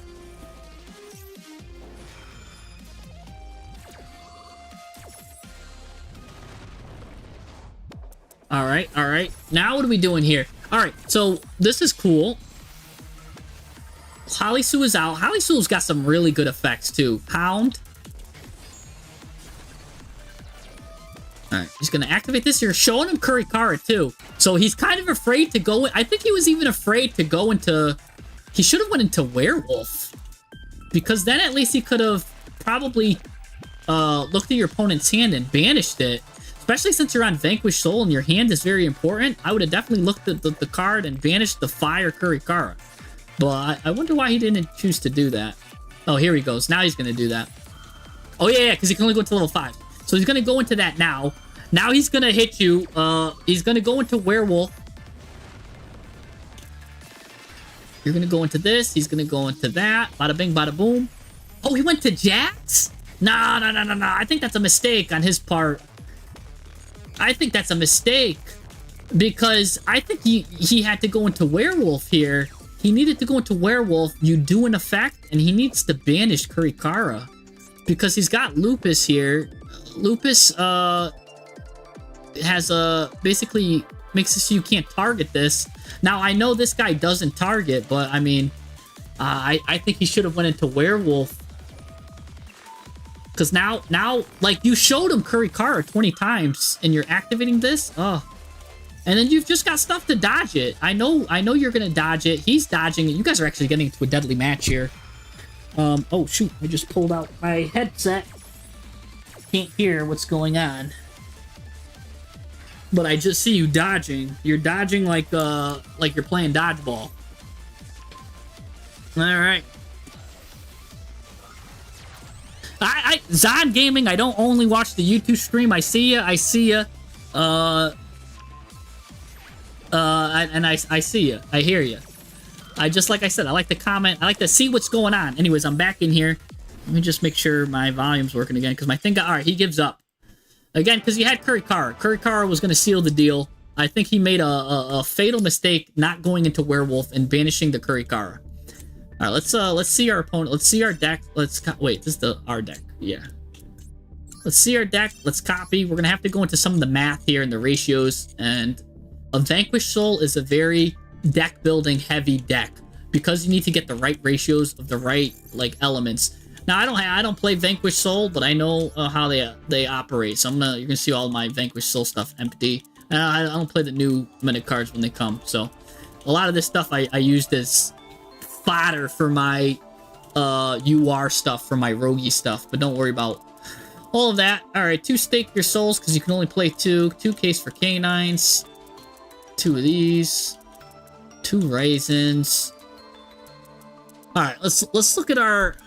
I kind of want to look at the elements here. I know fire, I believe, is the most important element for you, and you've got 1, 2, 3, 4, 5, 6, 7, 8, 9 fires. Now, oh, 10 fires, sorry. 10 fires, which means that's about a 45 to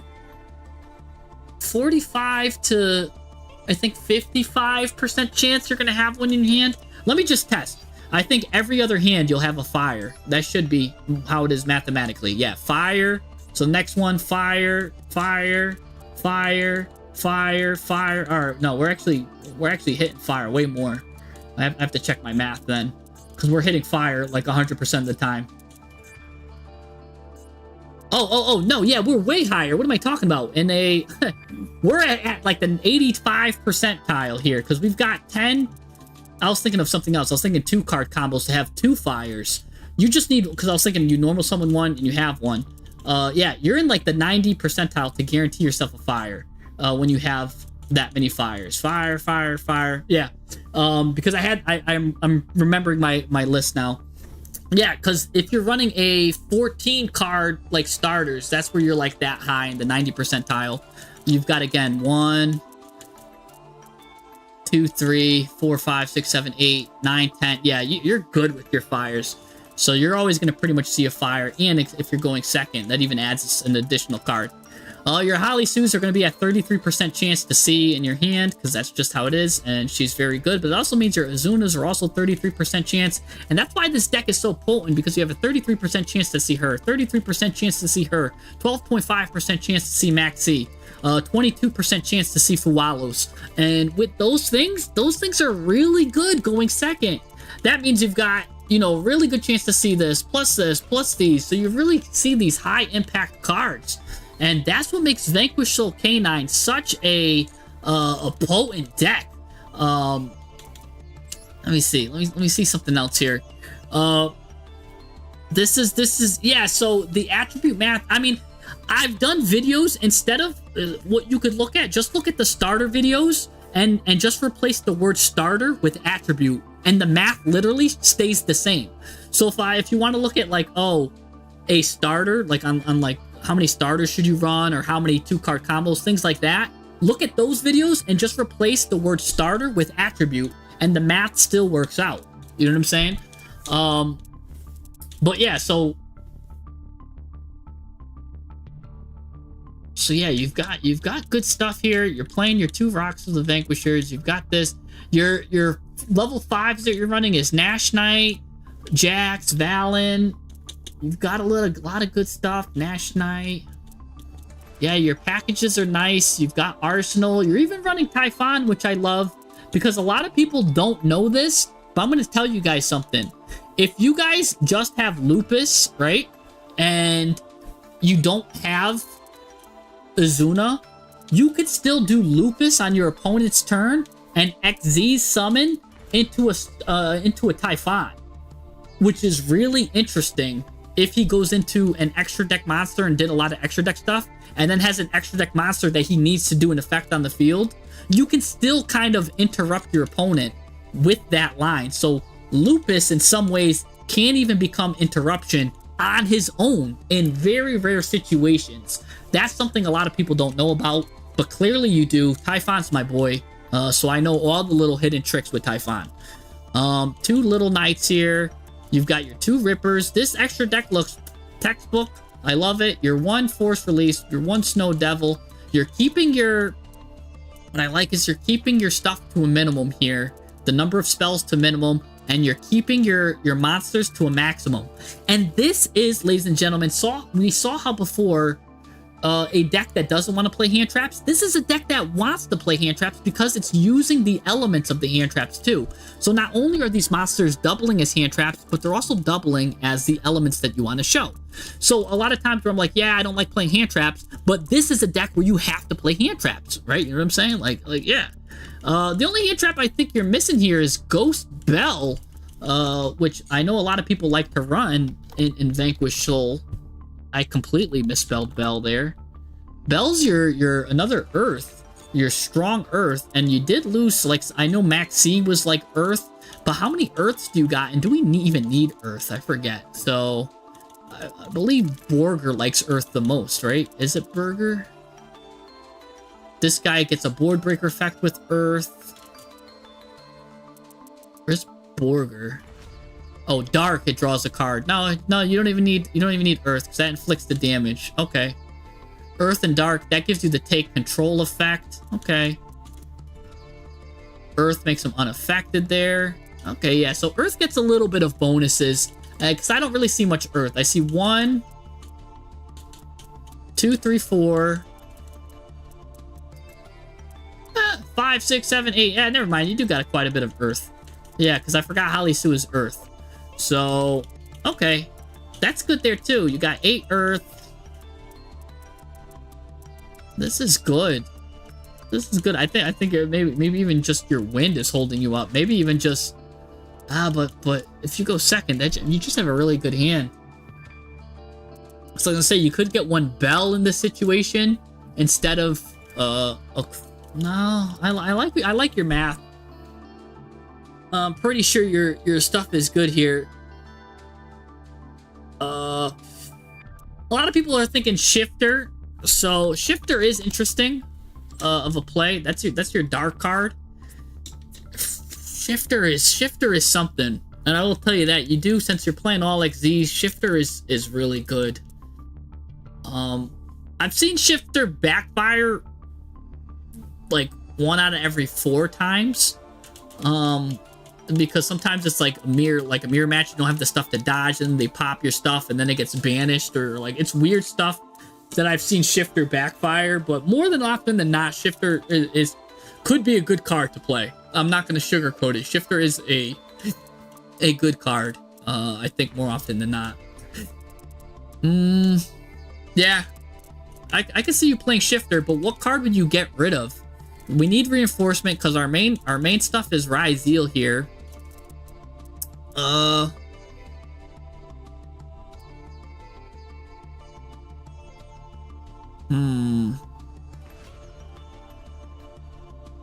You're playing 1 start, which is interesting too. I wonder if that's the right number to play. I actually haven't mathed it out, so I don't know if 1 start is if you want to play more than 1 start to guarantee you get like a raisin or something. I'd have to math that out. But I do know if you have 14 Vanquish Souls that you can easily get out, that the math is there. Holly Sue, we really want her summoning on our turn too. So I'm also hesitant to make this deck anything bigger than 40 because Holly Sue is the key player here, and you have to reveal a Vanquished Soul in your hand to special summon her to let her do her stuff. So, and really we want Fire and Darks to get like the Psychic that we need and all this stuff. This is a Dark too, so you could consider that. You know what I'm saying? That's something to consider. Maybe cut the Fuwalos. That's up to you. Yeah, one start's correct. I think it's necessary to play 40. I think this is a deck so I love big decks. This is a deck where it's necessary to play 40 because when we're doing our samples and our Holly Sue, we need to have another Vanquished Soul.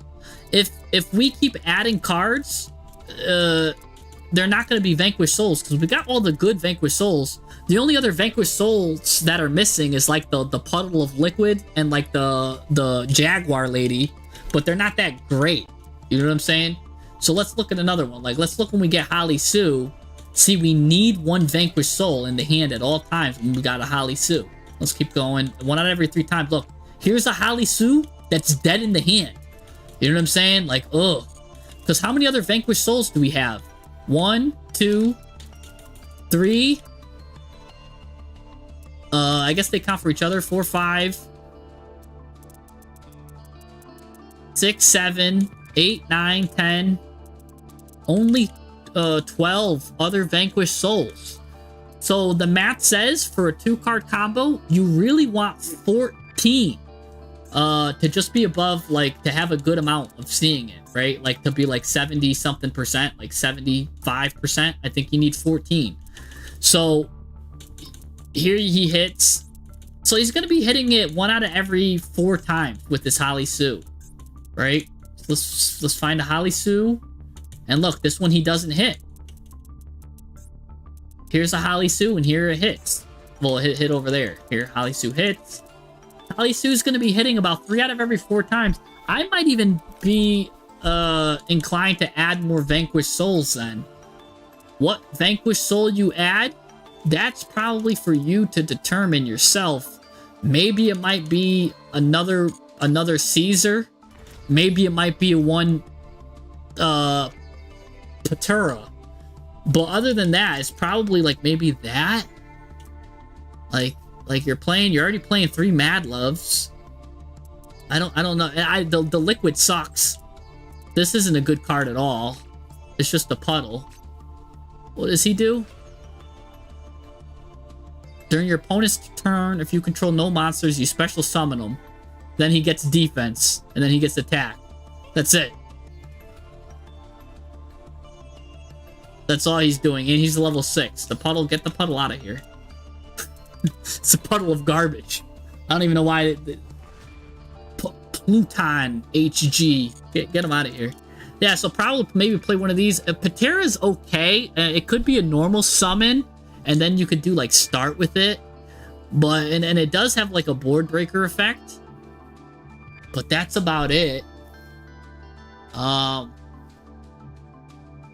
It is an additional body, and there are I've seen builds where they play like the level 4s, and they like with the level 4s they go into this. Where is it? Hey, ES6644, thank you so much for the donation. Oh, right here, with 2 level 4s, you get a Fire Warrior. You go into King Dempsey. So I do see that. So sometimes they'll go into King Dempsey with that. So I do know that could be a thing, perhaps, but yeah. Other than that, yeah, you do want to play a 40-card deck. Maybe a couple more Vanquished Soul names. I don't know if you want to get rid of the Fuwalos. But the Fuwalos is fine, because then you're doing the Fuwalos instead. So like 1 Fuwalos maybe is fine. I just don't know what you cut. You know what I'm saying? I just don't know. Maybe. Yeah, no, it's tough. I think it's tough. I think I think maybe you get Curry Carr to 1. I don't know. I can't tell you.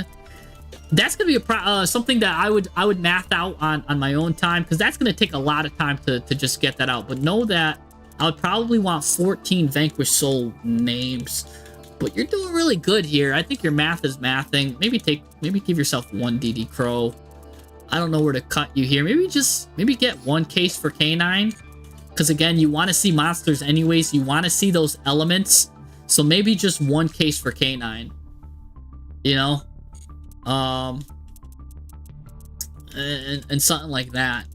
That's pretty much all I got. This is a well-crafted deck, well-oiled machine. And then again, maybe consider if you do play the Patera, the King Dempsey. But if not, don't worry about it. You know, don't worry about what Dempsey's doing. And then I added something else here. Either way, we're gonna discard the changes here. But ES6644 with the running a Snake Eyes build, I'm putting you next, but I got 1 person in front of that then, but now you get to use Flash Pass. ES6644, thank you so much. If you see, I've got a lot of boxes behind me. I'm actually moving out very soon into a new apartment. Actually tomorrow I can start moving in. So you help me with that. It's a little bit more rent, but thank you for that $5 donation, because yeah, that helps go to my rent, man. And so I'm gonna give you the Flash Pass. You're running Snake Eyes. I do have to do Elegant Egotist, or I keep calling you Elegant Egotist, and then ES6644 is next. But really grateful for that donation. That helps me out a lot. So you do get Flash Pass for that. So yeah, you are now put at the front of the line, my friend, right after Elegant Egotist. All right, we've got Prime here. Elegant, are you here? This is you, right, Elegant? Vato, yeah, I got you. You're actually really close to being next. Also, Vato, I've got you. You never left. You're very early. You're one of the OGs. You're at the top here. Honey, I must have missed the high.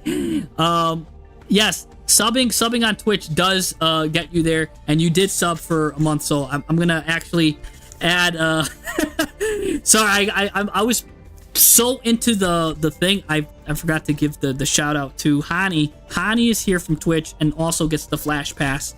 Hani225.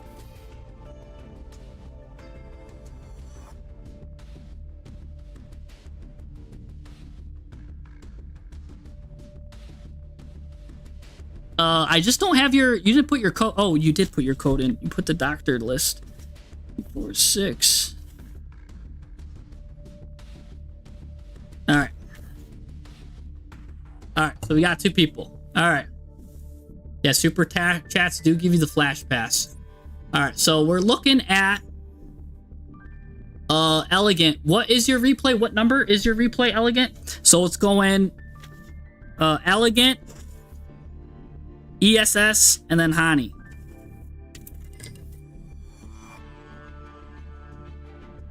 Which one do I want to look at here?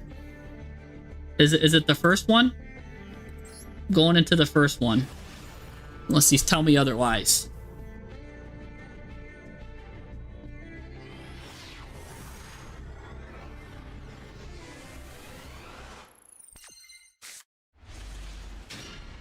Race it on, man. You're the greatest. I've got you on the list, man. You're on there. All right, so what are we doing? We're setting Super Poly, Grave of Ancient Organisms. Whoa, hold on. Personal spoofing? Okay, we are playing Altergeist here, and spellbooks. Hold on. What you could have done too is couldn't you have normal summoned this and then used spellbook? You send this to the graveyard and then you would have drew 2 cards. Why didn't you do that? Why did we not normal hold on. I think I missed something. Why didn't we do that? Or did you add that at the end? Let me see. I must have missed something. That's the wrong deck? Okay. That's the wrong deck. I got it. The 3rd and the 5th. I'm gonna look at the 3. I thought it was something like that. But this got me curious. I'm already just, my curiosity has been piqued. I'm just watching this out of sheer morbid curiosity. I want to know, how come you didn't normal summon Altergeist and then use Spellbook here to draw 2? Because this card then gets sent from the field to the graveyard. You would have added an Altergeist monster from your deck to your hand. So you could have done that and then sent to the, like you just had a free draw 2 plus a search. I know you had Super Poly that you wanted to do, but you would have been able to search anyways and draw 2. Like you had a card coming to you either way. You know what I'm saying? But that's just what I'm seeing off of this. I know you could personal spoofing. You would have had an Altergeist card, but you still would have been able to get an Altergeist monster anyways with that. Anyways, so okay, I felt like you could have done that anyways if you wanted to. You would have been 2 cards richer. So now you go into this. This is your negate here, or this is your bounce, I should say. Gonna go into this. You've got Super Poly. I guess you're holding this now. Or for that, this card goes. You bounce that. You end its turn. You wanted to use Multi-Faker. I think you still could have got the Multi-Faker though, because again, you draw 2. You get this, and then he would have added Multi-Faker because if this card is sent from the field to the graveyard, you add an Altergeist monster from your deck to your hand. So you literally would have just added Multi-Faker anyways. You could have just did that. That was just free for you. And you're still not using Spellbook of Knowledge. This card is basically tailor-made to send Mr. Meeseek or whatever this thing is to the graveyard. So you're going to hit, you can attack directly, then it's got an effect to send it to the grave. Yeah, you're going to take away this, take away that. Now do Spellbook of Knowledge on Mr. Meeseek. Oh no, you got rid of them and shuffled them back. Just do the Spellbook on Mr. Meeseek. Because you can add it. Does the Spellbook, what's its purpose? What is its purpose then? Alright, you're doing this. Alright, now you're playing with your food. You do have Super Poly still. Ooh, a Luminous Dragon. I like that this is a Monarch tech, by the way, because it's got Monarch stats. A lot of Monarch players use this, so I'm familiar with this card. Alright, spoofing. Yeah, make the deck public for the only deck that you want to show. So that help makes it easier for me sometimes. Oh, there you go. Finally, you did it. You did your Spellbook of Knowledge, but you've already got your lock is set up. This is a deadly lock. He's gonna do... Ooh, that's actually a deadly card. But... Okay, these guys don't go away. That's nice. This guy can't do anything. You're playing with your food. This is deadly. How many turns is this? Oh, and you get a Kaiju? Alright, now you're whittling this guy to death with, needles and bits. Oh my gosh, your hand is crazy. You have a bigger hand than Ludacris in his videos. If you ever watch Get Back or something like that, you know what I'm saying? He's got big old hands. Anyways, your hand is bigger than that.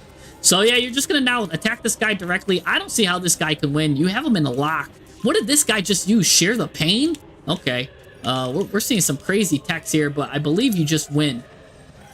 Because it's the end phase, and you're just bringing everything to the hand. I don't see how this guy can get out of the Altergeist lock is too deadly. Altergeist just locks. By the way, level 6 or higher monsters are getting floodgated here. Protocol is doing some deadly floodgate. Spoofing's just giving you stuff. Yeah. Alright, I was just morbidly curious on this one.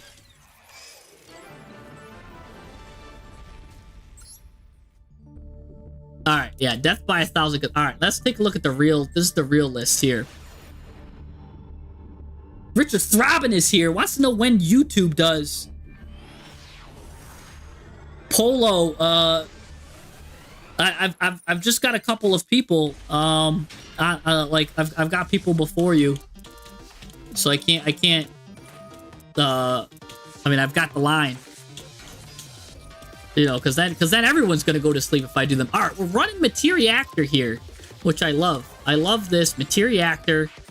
I think this is one of the most underrated archetypes is Materiactor. Look at what this card can do. This card, it gets a lot of advantage. Look at what's going to happen. Look how big his hand is going to be because of the Materiactor combo. And it goes into goblins. Big Gabunga here. It's really good. It really does generate a lot. This is going to get a lot of cards from the top. It's going to suck cards up, and then he could choose to add cards back. So he's going to take that Ghost, Ogre, and Snow Rabbit, and he'll be able to add that back to his hand. Watch. That's going to end up back to his hand. So yeah, got this. Gonna go into Gossip Shadow, which changes the effect. Gossip Shadow, by the way, isn't out for things like Liger Dancer because it changes the effect. So this can out towers, just letting you guys know. A lot of people don't know that. This can out towers. Anyways, he's gonna go into Crazy Beast because he is a Crazy Beast. Again, showing like a bunch of cards off the top. One gets added to the hand because Meltdown is so crazy, right? Now look, I told you he was gonna add that Ghost Ogre back to the hand. It's very potent like that. Look, it sucks up cards. That Droll and Lockbird's gonna get added to the top of the hand. It's basically like searching with like extra steps, and it's like kind of fancy. Ooh, he's using his Eat Elixir here, but again, you're gonna change that effect. Nice. So now that comes, everyone draws one. He's gonna do this. That's gonna be a hard negate. That's gonna suck up a card, another card that you could choose to add to the hand later. Those two guys are gonna get sucked. This gets sucked, which not. Oh my gosh, there's more sucking in here than Kirby. I feel like a Kirby vacuum or Kirby. The thing called by the grave is getting activated here. A lot of sucking. I feel like this is just a field of mosquitoes with all the sucking. There he goes. He's choosing to get critical back to the hand. But here's the thing. I believe if this card gets added to the hand, it could set itself. Or no. Oh, Androl and Lockbird? I don't know what's going on. You're just sucking cards. He's giving up because he hasn't seen this much sucking since that WrestleMania match in 1992. Where it was just like so much fake stuff going on. Everyone was booing the crowd. But anyways, so this was the match of suck, but for a good reason. Let's copy this deck and let's take a look at the math for this. Let's confirm.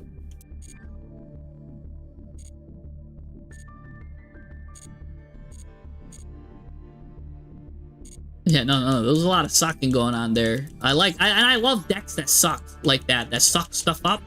You know, suck it up like a mosquito, how it sucks, like the big proboscis. That's a proboscis, by the way, of a mosquito. Suck it up like a vacuum. You know what I'm saying? It's so good because my favorite deck is Crystron. When I go into the basically the card that's on the Imperm, I forget its name already, but this guy sucks, and it's a really good card. Anyways. So we're running 3 Materiactors, 3 Exoraptors, 3 Zepwings, and 3 Gigadras. Plus on we got the 3 Meltdowns and 1 Melt Through. Okay, so that's the package he's running. I actually think you can shorten this package. I know a lot of them need because I was mathing out a Materiactor package the other day, and I don't know if we need to play 3 of these. I think we could get away with playing 2. I know a lot of these, we want this guy in the graveyard, and to get him to the graveyard, we go into a lot of stuff and this and that. But the main guy, the main starter is this guy right here. Because you reveal this guy from your hand and you discard another card.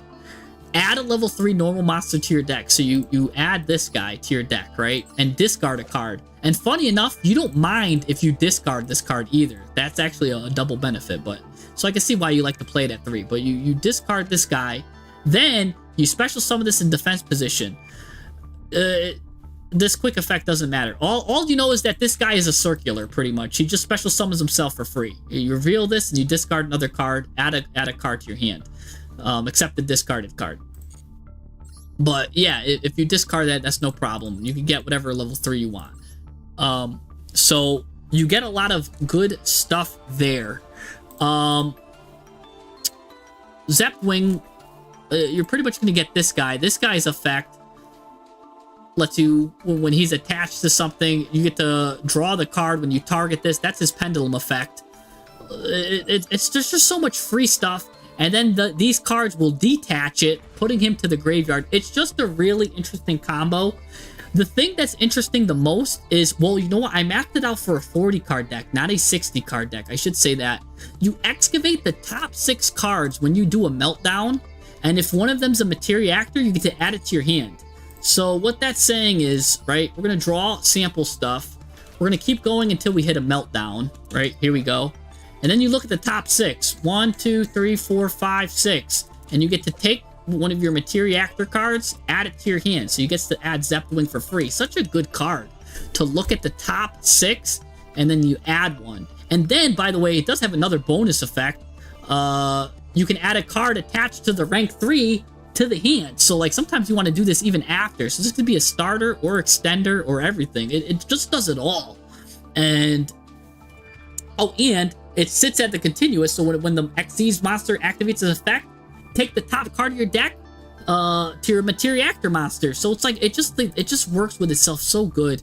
Such a good card. I really think that engine is underrated. Especially, this is a deck that would run hand traps very well because it's able to suck up the top of its deck, put it to the top, and then add stuff back. So even running Spooky Dogwood here, your Ghost Bells, and your hand traps, really good. Oh, by the way, we have to cut that Max C down permanently. So you do have room for another card. Probably a good card. Actually, Ghost Ogre is a good card. You've got your one hand trap there, one hand trap there. You're running a lot of good hand traps. I think everything's good. You don't want to run a Molcharmy because that means you already have your stuff like set up. I mean, I guess an Ash Blossom could be nice, as rare as it is for me to say that, just because it's also a level 3 too. So you're running your Goblin Bikers, which are your level 3s. You want to go into Big Gabunga. Interesting that a lot of people choose, and this could be something, I mean, I'm sure you already know about it, because it's a lot of people run it. Some do, some don't. It's the Takatomborg. I can't spell. Takatomborg, right? You run it with the Speedroid. You run one of those with 3 Terror Tops. That also gets you like free level 3s. I'm sure you could run that if you want. You probably already know that. But instead of running that, you're running this level 3 engine instead, which is probably just as good. Might even be better, honestly. But that's just something, you know, if you want more stuff, reinforcement of the army to get one of your Goblin Biker Doug Chargers, which is nice. So really, you just want to get into your, basically, need to turbo out level 3 XZs with this deck. We need to turbo it out at all costs. That's why I still think maybe the Terror Top package might be nice here. What can we get rid of here? I mean, you're running a Super Poly package. I think that's good because you're running a 2-card combo deck. You want to make sure that every card counts. You are running an evenly matched. I do think then if you're running an evenly matched at 1, it's unsearchable right now. Maybe you want to consider adding a Thrust, right? Because a Thrust can always add evenly matched. And there's some situations where you might want to do that. I don't think you need 3 criticals here.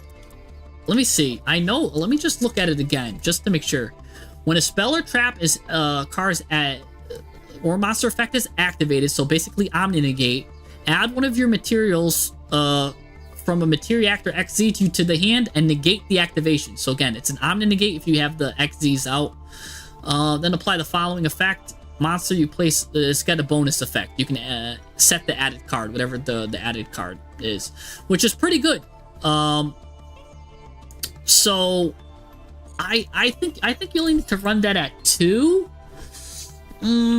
Just because, yeah, I don't think you need it at 3. I don't think you need it at 3.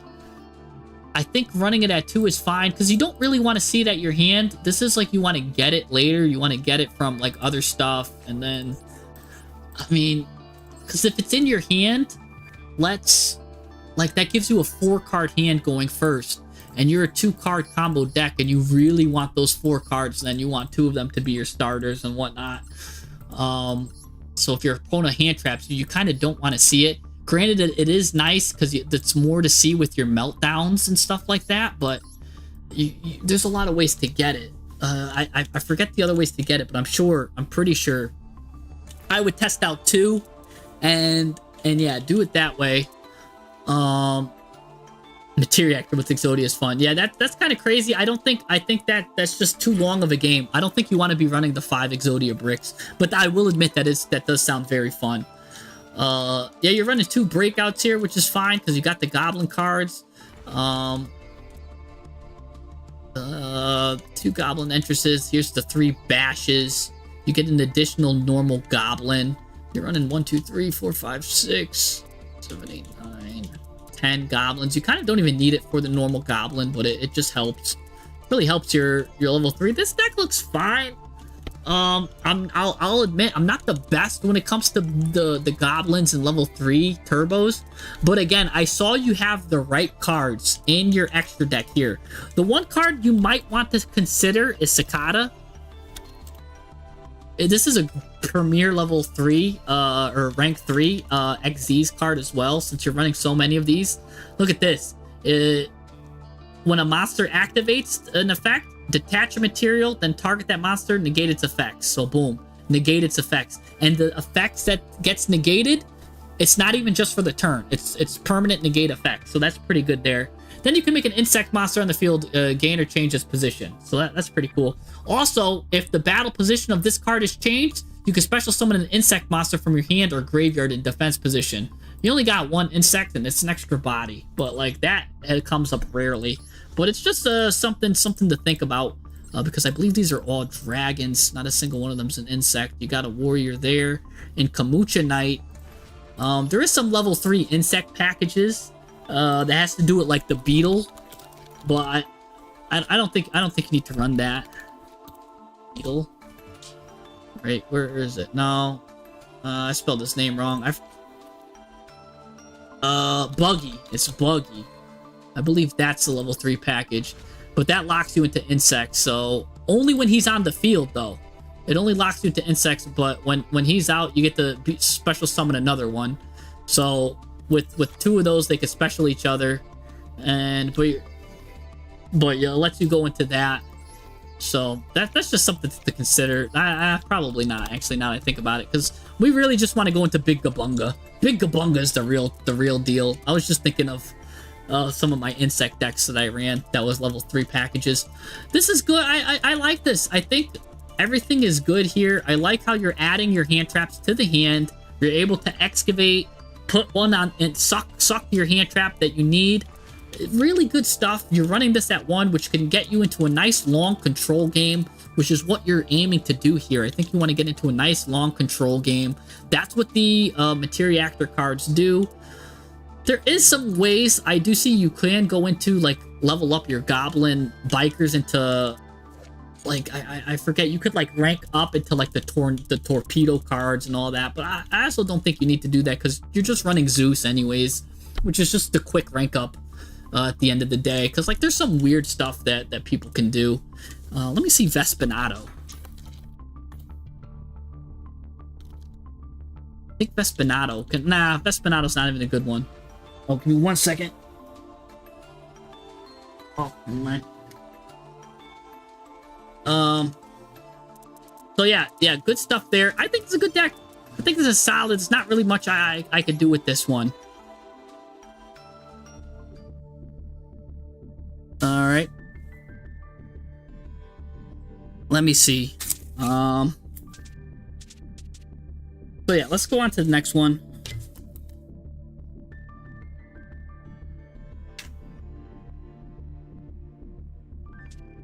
Let's go to ESS here, and then Hani.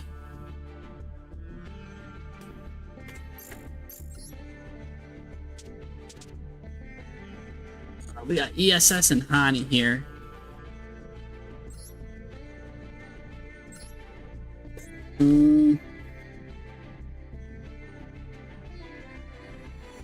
Seven, 6, 7, 2, 8, 5, 2, 1, 5. All right, ES. What do you got for us, buddy? You've got a nib.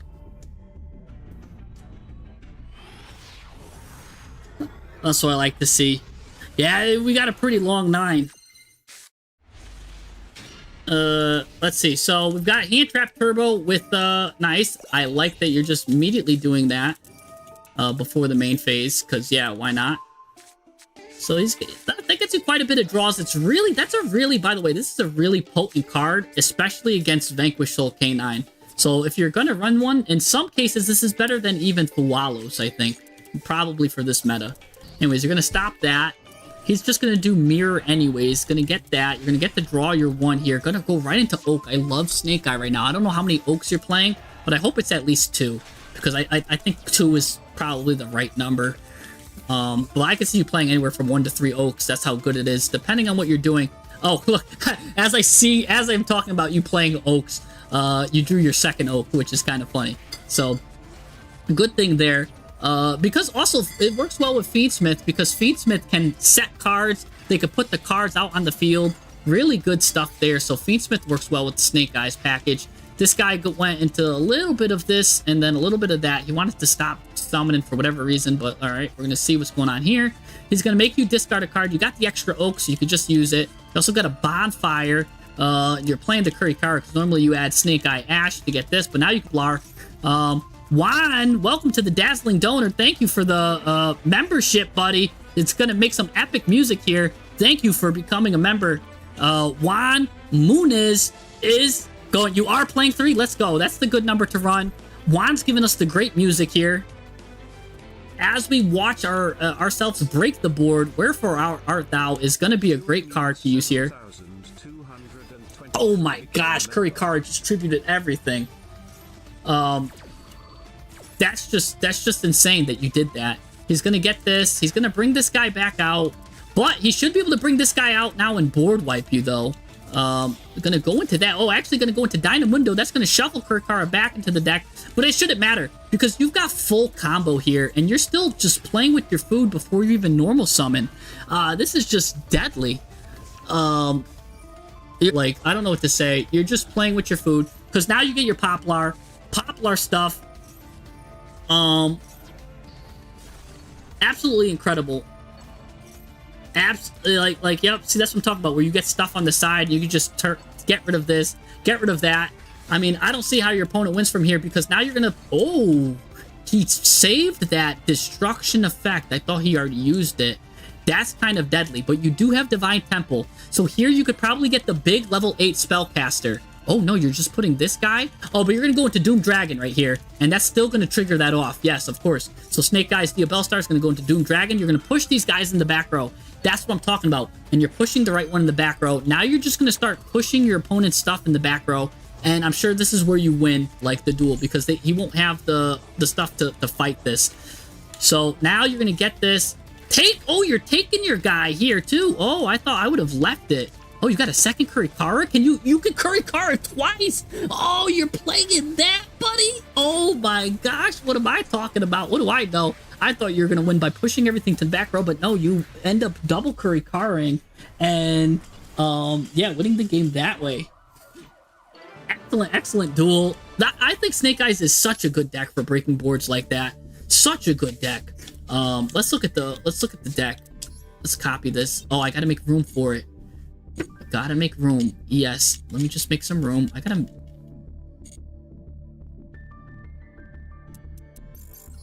No, I don't want to see Solo. We don't want to see the anime movie. Alright, let's get rid of some of these decks here.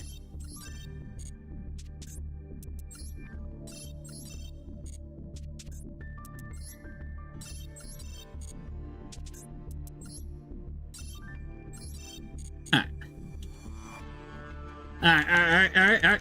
Let's go back to ES here. We got rid of a lot of decks. There we go.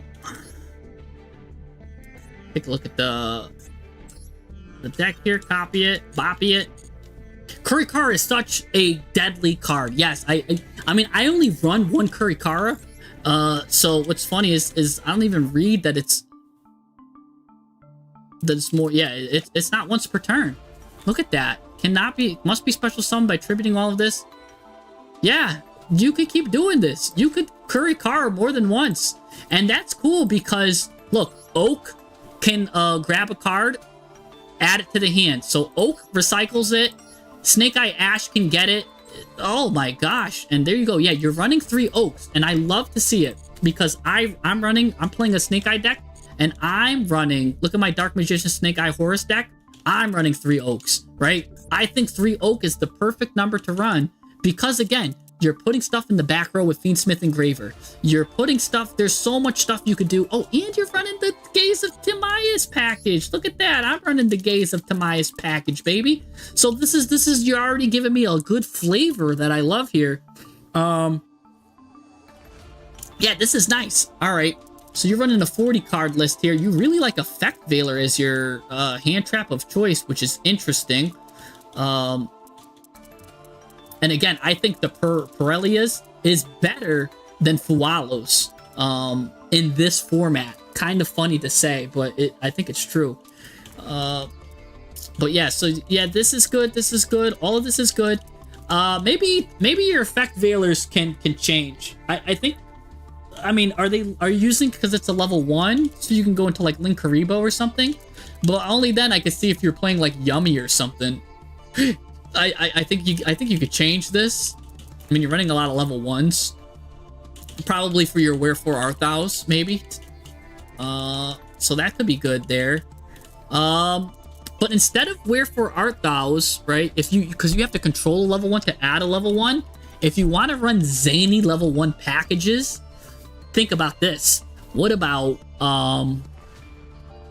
Jack in the Hand, right? This is if you want to run crazy stuff. You reveal 3 level 1s with different names.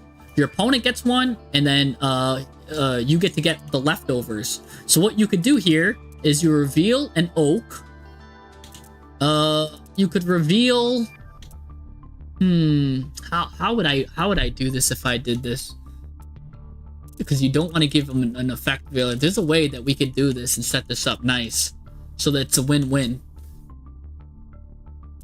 Maybe not. Maybe not. So it's like Lurie's at 1. I don't want to give him the Lurie. Probably. Oh, by the way, I have one of my. I gotta put the really good Diabell Star in there. Yeah, probably. Yeah, maybe not Jack in the Hand. But this is an interesting tech card you're running. Wherefore Art Thou? You're gonna add the level 1.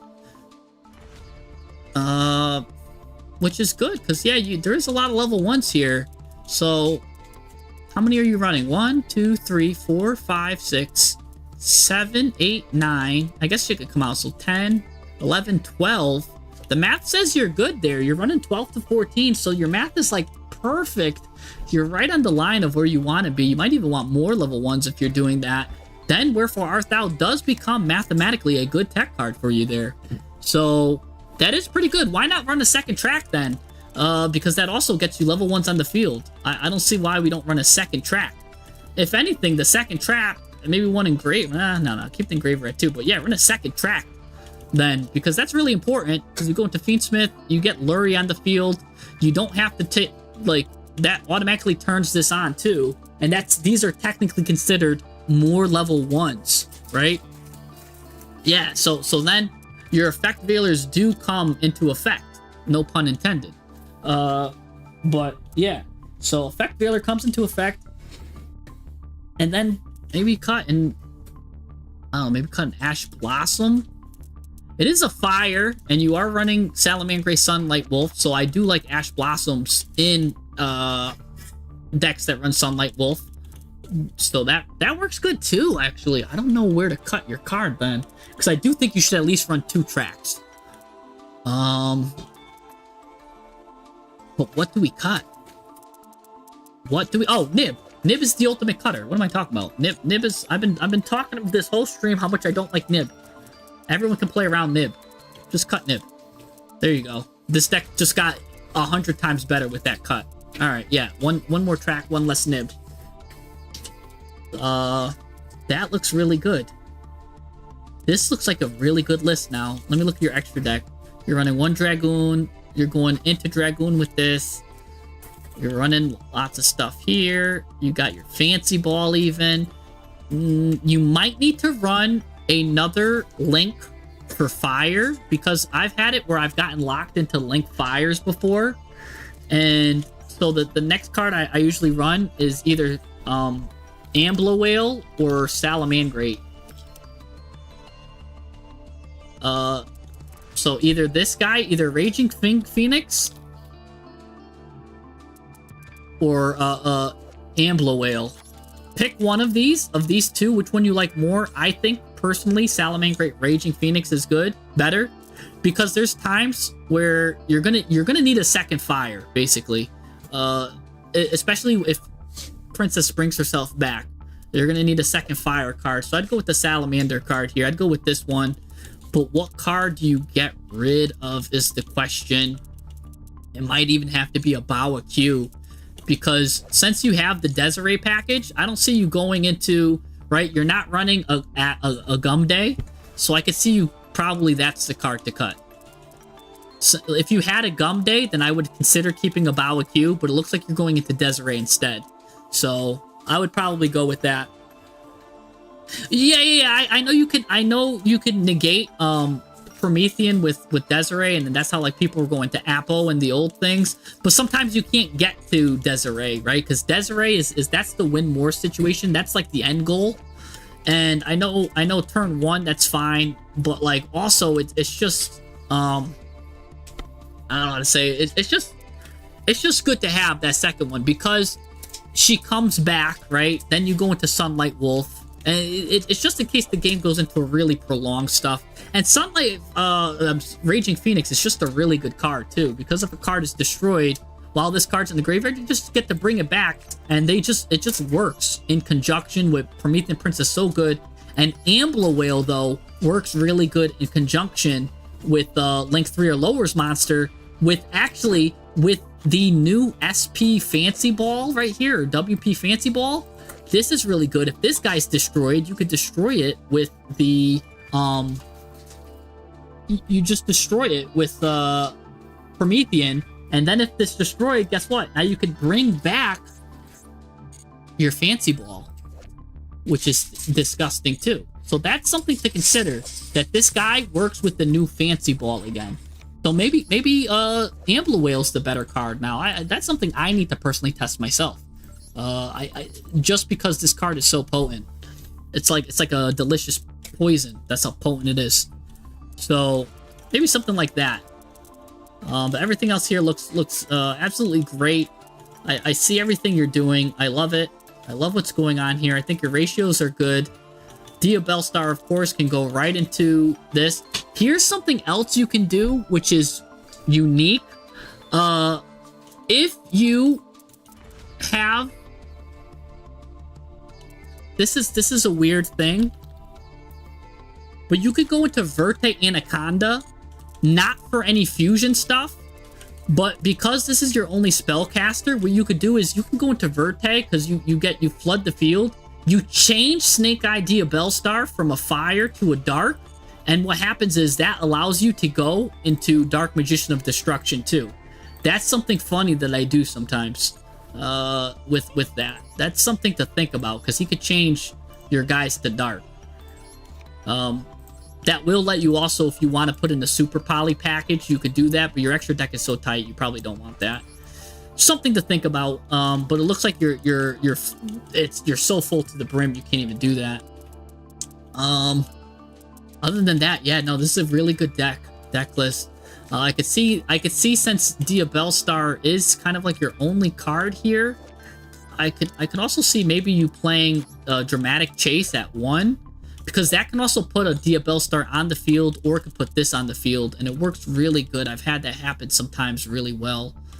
If you want to cut something, this is a great card. I would just add this at 1 and see how you like it, because this can special summon this at the end of the turn. This could set this guy. This can also put this guy out, and again, you're running the Doom Dragon stuff. So I do think one Dramatic Snake Chase, or whatever it's called, is really good for this deck. And again, that turns on your Oak that you're running 3 of. There's a lot of synergy with the Snake Chase, and it's the quick play that a lot of people don't know about. That it's really good. So yeah, try something like that. Maybe play this. I don't know what to cut yet. It would probably be 1 Veiler, since you added an additional track. I think you're fine to cut 1 Veiler, because Veiler's probably the weakest hand trap that you have there. Then something like that. I think that's a good deck list. But that's a really potent deck list. Yes. I think that's you have a master level 1 deck list right there. That's definitely master level 1.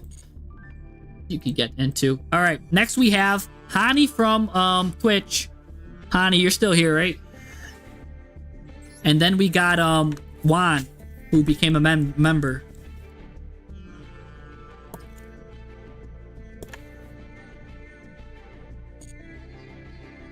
We've got add 1 for 1. Did he not have 1 for 1? That actually is a hold on. Twitch has a good recommendation. I thought you had it. Maybe I didn't see it. Oh, you didn't have it. 1 for 1. Yeah, 1 for 1. It's a great card. Twitch with the great suggestion. The completely overlooked here. The 1 for 1. 1 for 1's a great card because look at all of these are monsters. You're definitely gonna have a monster to send. Like you're gonna have like 3 out of 5 of your cards are gonna be monsters, even 4 out of 5 with this. So you're always gonna have a monster to send. Pretty much, send a monster from your hand to the graveyard, and if not, you can add the monster with all your stuff, and then you can get whatever you want. You can get Oak, you can get Ash.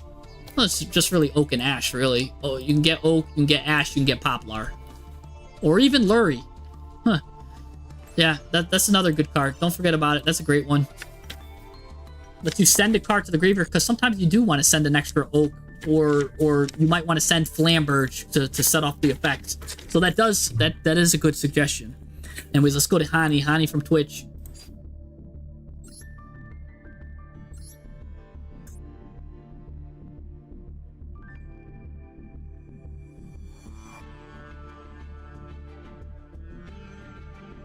Oh, is this you? No, this isn't you. Why do I have so many numbers for you, Hani? Hani, can you put your... let me see. Let me go back up to Hani. I added, like, way too much.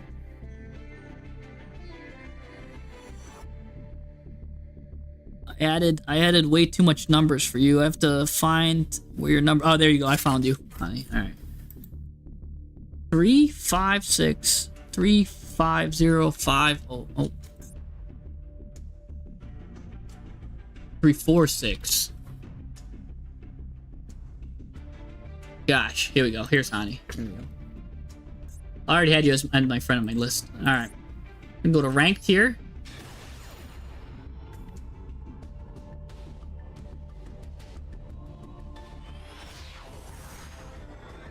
Tobias, I think quite a bit of people. I don't even know if I'll be able to get to you. Let's see. Archmage. You got the deadliest Archmage spell right in your hand, which is nice. That gives you the feel spell. Go right into Called by the Grave. You have shiny everything. Shiny Called by gets rid of that. Okay. A lot of people ask why I like to look at the replays, because I like to see your style of play with the deck too, because sometimes you can have 2 different styles of deck and 2 people can play it 2 different ways. So I do like to see the style to keep the theme of your deck intact. You know, because I can see if you're more of a combo player or control player. And I do like to see catch some errors too. So yeah, we're gonna go into talents. Probably use talents to draw 2, because we always like getting 3 different names. Yeah, we're gonna draw 2 for sure. Ooh, Dark Lord. Hold on. What? That's gonna get that back. Whoa. Okay. That's gonna get Medius the Pure. Wow. I don't know what's gonna happen here. This guy is really good. I think you get to go with the board wipe with that. I haven't seen the Dark Lord Morningstar board wipe in a long time. Anyways, we're gonna go into Dictatorius. I don't know if I said that right. The Dictator. Anyways, the Dictator's going in here. What's the Dictator gonna go? Linking himself off into the Condemned Dark Lord. Okay, I have no idea where we're going with this from here, ladies and gentlemen. We're getting Ixchel here. Ixchel is gonna send Morningstar, draw 2. It's amazing how I still remember that. I haven't seen Dark Lord since 1992. Gonna go into Contract. Contract gets to revive a Dark Lord card. Gonna get Ixchel. Now, I believe some of these can copy the effects. That could let you draw 1, draw 2, or something like that. They basically copy the effects. We're gonna discard 2, get a card, bring it back, and that's gonna now come out, get rid of 2. Wow, Dark Lords, I haven't seen them in so long, man. This. Oh, you just discarded 4. I forgot I could even do that. I haven't seen this in so long. I feel like a little kid that's just getting candy, and he hadn't had candy for a long time. We're gonna go into Uprising. I have no idea what this does. That's the send the Dark Lord from your hand. Fusion summon. Yes, that's what I'm talking about. You're gonna get the Morning Star Fusion or something. This is crazy. Oh, and Mutiny in the Sky, so we can get Lucy. Lucy's gonna come too. This is crazy. Herald of Mirage Lights? Bro, what are you cooking? You just sent this to the graveyard. I have no idea what you're doing at this point. I have no idea what's going on. Ladies and gentlemen, I have no idea what's going on. I'd be a fool and I'd be lying to you if I said I knew what was going on. I haven't seen Dark Lords in forever. He pivoted back to Power Patron Soul somehow. He got the Patron, but he's not getting drunk on power. He's just popping everything. Here comes Mutant in the Sky to get Lucy, I think. No, wait! No, you can actually go into the Dark Lord here, too. Yeah, the first Dark Lord. You don't have to go into Lucy. Because it can fusion summon a Fiend or Fairy, normally I think of you get Lucy with this. But no, you go into the first Dark Lord. Oh my gosh. And on top of that, it is a holographic Dark Lord here, the shiniest one. During the main phase, you can pay 1,000 life points, special summon a fairy monster from your hand or graveyard in defense position. If this card is fusion summoned, that's what I'm talking about. It can destroy all cards your opponent controls. Insane board wipe. I haven't seen this in forever. Really, really could. And by the way, your opponent cannot target fairy monsters you control with card effects. That's pretty cool too. Are these even fairies though? No, they got all different types. Anyway, so you're gonna bring back Archmage Victorious, but that's a fairy. Oh, the synergy. You just showed me something that I didn't even know had synergy. That's absolutely beautiful. Oh my gosh, ladies and gentlemen. By the way, you could do that again. Whoa, he just gives up. Yeah, I'm sure he was baffled by what we were cooking. Look, he just put his whole head on the keyboard when he saw what was going on. He was like, Ferg! That's why his name is that. Oh my gosh, ladies and gentlemen. Hani, what? He says you don't even know what's going to happen when you play. Yeah, that's how I like to play my decks, by the way, where I don't even know my next move. So this way, when my opponent looks at my hand, like, and oh, whoops, I replayed it again. That's how much I liked this thing. I wanted to copy the deck list. This is a creative deck, 100% Bitrolo. This is creative. This is what I'm talking about. This is unique. This is spicy. This will catch people off guard. This has an advantage versus meta players because they don't know what's going on, right? Especially when you yourself don't know what's going on. Like, what was going on here? What? Alright, let's look at the deck list here. Yeah, Wani Muniz, I'm excited for your deck, man. You're next. I'm excited for it. Wow, I'm speechless. I'm not gonna lie. I haven't played Dark Lords in forever. I do know that this one's your discard and you draw 2. So that I do know. That's your draw 2. And just because I know it from the artwork that it's really good. So that's your draw 2 one. You need another Dark Lord card. For this math to be correct, though, you do want to be running in a 40-card deck. You want to be running 14 other Dark Lords. Let me see if you have it, right? 1, 2, 3, 4, 5, 6, 7, 8, 9, 10, 11, 12, 13, but I'm sure some of your Dark Lord cards can get it. 13, yeah, you're good with that. So your math is perfect on the Dark Lord Ixchel. You're right on the line there. You got your 1 Morning Star.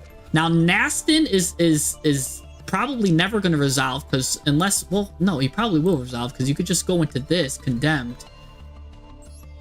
Well, it lets you special summon this. This guy, he just copies an effect. You pay, you target, apply, and use that's effect. This one just lets you add a Dark Lord from the graveyard back. So this way you could like redo like an effect. It lets you redo like the cards.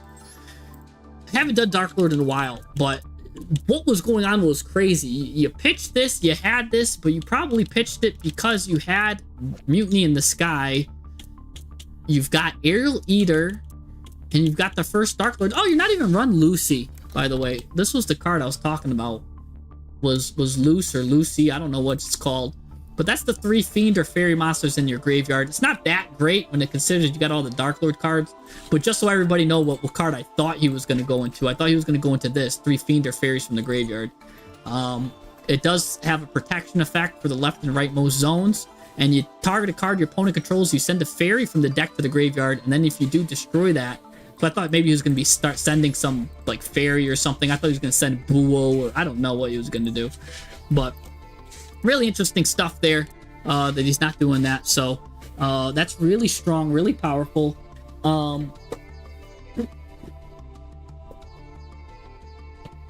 Yeah, so really good stuff there. You've got greater polymerization too in your deck list. You're running some really interesting stuff. And again, I'm not gonna lie, your deck list is so unique. I'm gonna have trouble analyzing this one. Let's look at the Herald of the Orange Light. It's basically you came into the doctor's office, right? This is the first deck that I've seen all day where your deck list is so unique, I don't know how to fix it. It's right. You went into a neurosurgeon's doctor's office with a like a problem with you're having cramps in your leg. Like yeah, it might be a simple problem to diagnose, but it's not my specialty here. So 2 Heralds of Orange Lights. You also want to make sure you have 14 fairies for this. 1, 2, 3, 4, 5, 6, 7, 8, 9, 10, 11, 12, 13, 14, 15. Yep, your heralds are good. So herald becomes a deadly hand trap for you. Got Foolish Burial.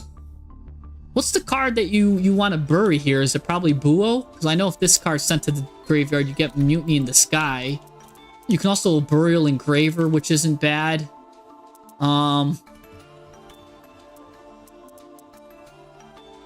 Yeah. I mean, this looks really good. Man, I really wish I brushed up on my Dark Lords. I haven't played with them since, like I said, like it's been years since I've seen a good Dark Lord player, let alone a good Dark Lord list, and this looks like it's a good one. Oh, and this guy's special. If this guy's special summon from the graveyard, you could get, yeah, you could just flood the field with Morningstar. Or the first Dark Lord. I always call this one Morningstar also. Because I believe that is just Morningstar, but in a different artwork. Oh man. And then this deck's just gonna get even better when you get when the Dark Lords come out with their additional support with their Dark Lord fusion and stuff. So you're just getting ready to just be a beast here. Maybe run Tracked at 2 is the only thing I could think of, because I do like seeing 2 tracks. Because Tracked is always something good to see. Really interesting deck. This is so good.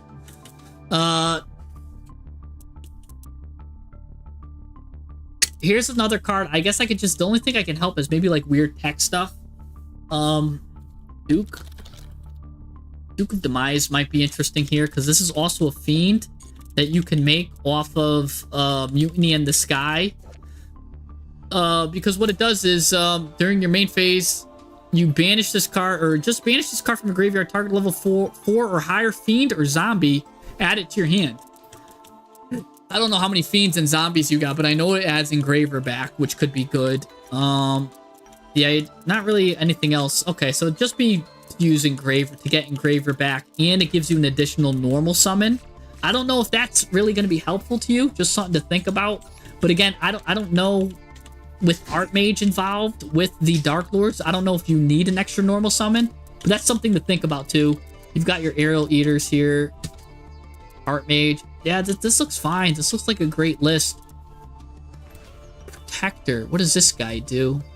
This guy's linked. Send a Sanctuary of the Sky. One card meant. Tribute a Fairy. Target a card your opponent controls. Destroy. Okay. This is oh, the spells count too. Yeah, usually Boo or Engraver. Yeah, Hani, this is just such a good unique deck list. I mean, I think we're all just sitting here amazed at what you cooked up. This is absolutely beautiful. So yeah, no, good deck list, good stuff. Good stuff. Thank you for that. Thank you. for that. And thanks for the subscription too. That was really cool.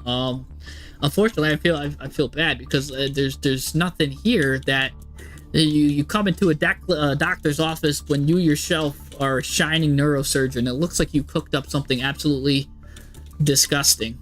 And by disgusting, I mean delicious. So really good deck list.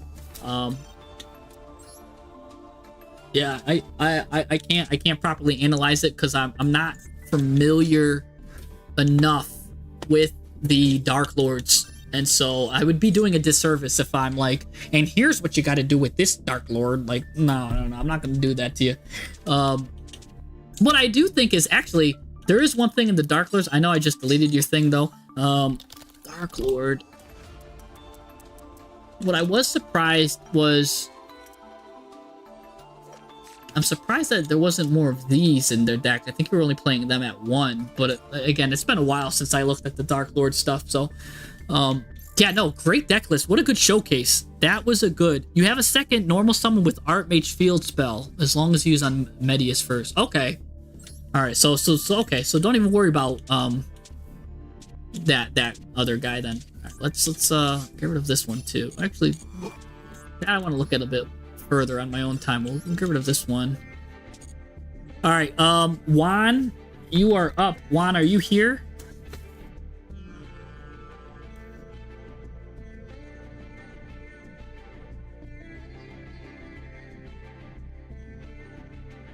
Juan Muniz, that one, because he became the dazzling donor here.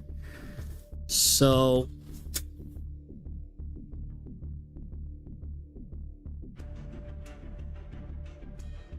Juan Muniz, can you put your friend code again in the thing? I think I lost it. Oh, you already did present. All right, thank you. You're one step ahead of me, man. Nice. Thanks again for the membership, man. That helps a lot, especially because, like I said, I'm gonna be going through a move very soon. So, like, coming to member stuff helps a lot. So I'm glad you guys are giving back to the channel, man. Really helps when you guys do that stuff. We all appreciate you. Everyone here appreciates you for doing that. So anyways, let's take a look at what you got here. One of my favorite deck lists is definitely the Novell deck list. And you're a fan of Novell, so we've got a lot. Oh, 7th replay, but the most recent deck list in the first replay. Okay, so I'm going to copy the first. I'm gonna copy your. I'm gonna copy this list. Oh, I already love what you're doing here, by the way. I'm gonna copy this list.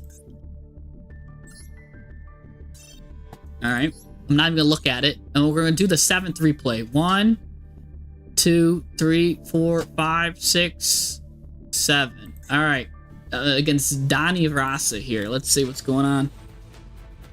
Hey, thank you for the subscribing. Strawberry. I love strawberries. Actually, my favorite flavor is vanilla, but you didn't hear that from me. So thank you, Strawberry, for that subscription. Subbing to the channel. All right, Perez map. Going to be adding some kind of yummy here. It's going to cost him half his life points to do so. Loses half of it. Going to go with yummies. Yummy, cupsy, yummy. Now we're in for some yummy stuff. And look at this delicious hand here. By the way, Herald of Diviner is full combo for both, if people don't know, is full combo for both Mitsu and Novell. Plus, he's running Fiendsmith Track, which can't search the Chef. A lot of people don't know that. On top of that being Lurie. Forbidden Droplet, you've got Angry Burger, which can also search the Chef.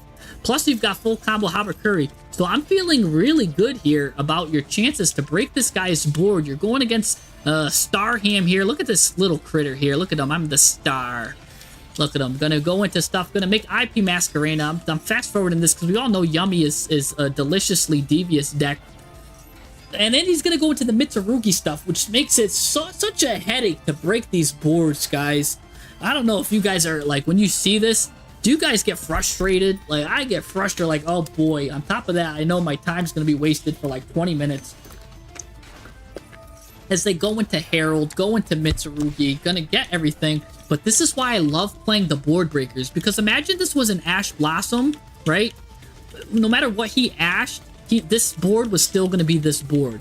So Forbidden Droplet's going to come into very good effect. And that's why when you're running these 2-card combo decks like Mitsurugi Novell, I always advocate for playing cards like Droplet. Play these kinds of cards that are just so impact heavy, because he could do Fiendsmith's Track, combo Droplet to it. There's a lot of stuff he could do. So these cards are so good that are high impact, unrespondable. All right, what do we even got here? What even is this board? We've got a board of just mystical magic. Goku, good night, man. I'm sorry I missed you again. Goku, I gotta get you next time you're here. I gotta get you. I have you on the line cut too, man. Don't worry. But we just had some good donations. So Goku, don't worry. I don't forget about you, man. Anyways, Mitsururi, great purification. He's gonna just immediately look. Here's what I'm talking about. You do this, you stop this, then you just throw it, and then look, you're making him get rid of this too. Mwah, chef's kiss. You already got Herald of Arclight off the board. Perfect. All right. Look at that. That's such a good way. Now he's going to get a ritual card. He's also going to get this. That's fine. We don't really care about that. He's going to use Yummy Surprise right now.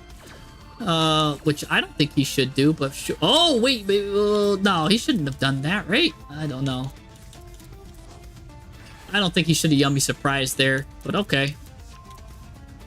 Anyways, he's reestablishing his board. He does have an IP Masquerena still. Here, you're going to make him... He's going to make you discard a card. I wonder... I think you should discard a card. Probably discard the Foya Glossa would be my guess. You could also discard Angry Burger, because Angry Burger would get you the Chef, which would get you the Field Spell, which would get you the... like, Recipe. Foya Glossa is probably what I would discard here. Yep, Foya Glossa discards. I'm trying to put myself here in your shoes. Oh, you're going to get Elder Entity Entis. Interesting. I thought you were going to send Herald. Okay, Elder Entity is fine, because you're going to, what, get rid of that back row? Yep, that's what I would do, because that's the prayers. That gets rid of that. Yep, we do want to get rid of his chance to destroy the whole board. That's always good. Now, really, our only form of interaction we have to worry about is IP Masquerena and these guys doing their deadly yummy stuff.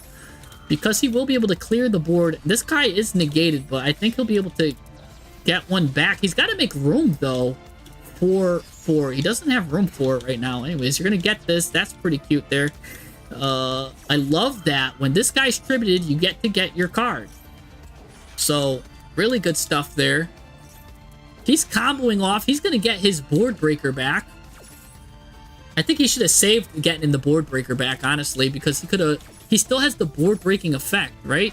Yeah. You're going to get that. You're going to get a ritual. This will let you get a level 1 card or the ritual. Now, I wonder if you're running Miracle Raven. I think maybe Miracle Raven would be the ad here. Let me see if I'm right or not. Miracle Raven? No, you're going to get the ritual recipe book. But that's fine, too, because the recipe book does combo off of this. He's going to lose life points when you combo this off. So that's actually kind of funny there, too. You're gonna get that, bada bing, bada boom.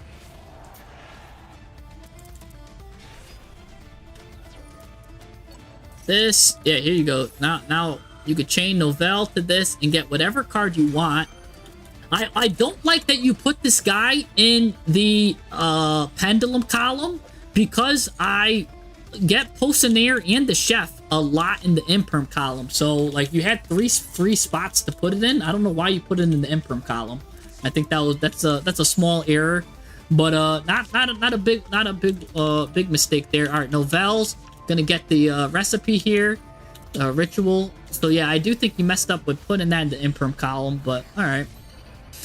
Or not the imperm column, that. Now you get to get your own little board breaker here. Now this is what's devastating. He didn't leave himself room with this. He flooded himself with his own thing. You're gonna destroy everything. Oh my gosh. Now he's gonna summon 2 yummies, but it's like it's too late, man. Like everything's getting destroyed besides this Dynamundo, which is protected under IP. Here you go, get mirror. Yeah, that's fine. That's a fine misplay though, because I don't think you need it. Anyways, he still gets his guy back though. This is interesting. Now this guy can keep activating. See, this is what I'm talking about here. This guy's gonna let you...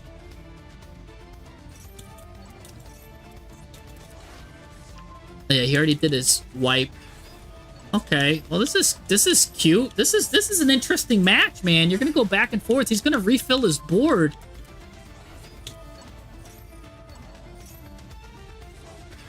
Oh my gosh, he just refilled his whole board.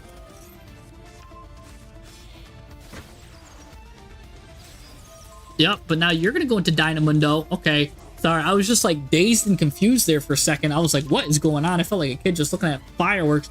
Here we go. We're gonna go into Foya Glossa. Foya Glossa is deadly here. Now we're into the Novell stuff. The Novell is gonna clear this whole board again, if you do it right. And it's gonna pull, first of all, it's gonna put everything in attack mode. Boop, bop, beep. Now, what you want to do is target 3 cards in the graveyard. There's a lot you could probably do. Yeah, get some of your cards back. Shuffle some of his cards back. Go to the battle phase. Okay, this is nice. You could do this. Just attack with anything, and that's going to trigger him. And you're going to go right into the Bay Grill. Bay Grill's just going to tribute everything. Bay Grill just tributes everything. Watch this. It doesn't matter what he gets back, how he does it. You're going in for the actually, he's only got 2,000 life points, too.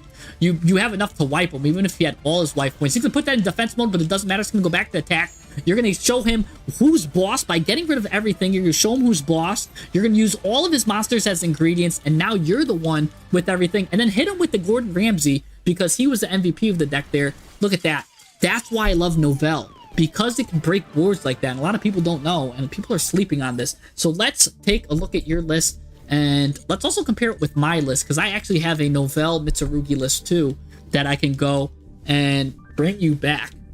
When is terraforming back to 3? I don't know, but I do know that the new Rainbow Bridge... Oh, you did have Miracle Raven, you sly dog. You just didn't play it. You didn't add it. Oh, but that was probably in your most recent list. Maybe you didn't have it in the old list. You're playing Miracle Raven at 3? Hold on. Let me just do one thing. Cut Miracle Raven to 2. And I already see one change I could do for you. Prep. Like, rights. Add one of these. Why not play Readying of Rights? And because what this does is this searches Miracle Raven. You add a Fiend Ritual from your deck to your hand. So instead of playing this at 3, play it at 2 so you can search it, right? And then you get the special summon and offering token. That's optional, by the way. But it lets you get summon Miracle Raven for free. And then it's further on in the game, right? If your ritual monster inflicts battle damage, just banish this and draw a card. So then it pays for itself later too. So on top of it freely summoning the Miracle Raven, if you need it to, you could just do that. So right away, Juan, the first thing I would do is add a Readying of Rights. Just one. Right, so just in case you have one in your hand, you can always just add another one. It also makes really good ash bait. It makes good bait here. But yeah, you get to add a Fiend Ritual from your deck to your hand. Unfortunately, none of these other guys are Fiend Rituals. But yeah, you got your Searcher here, and there's actually another Fiend Ritual that's coming out that's going to be deadly.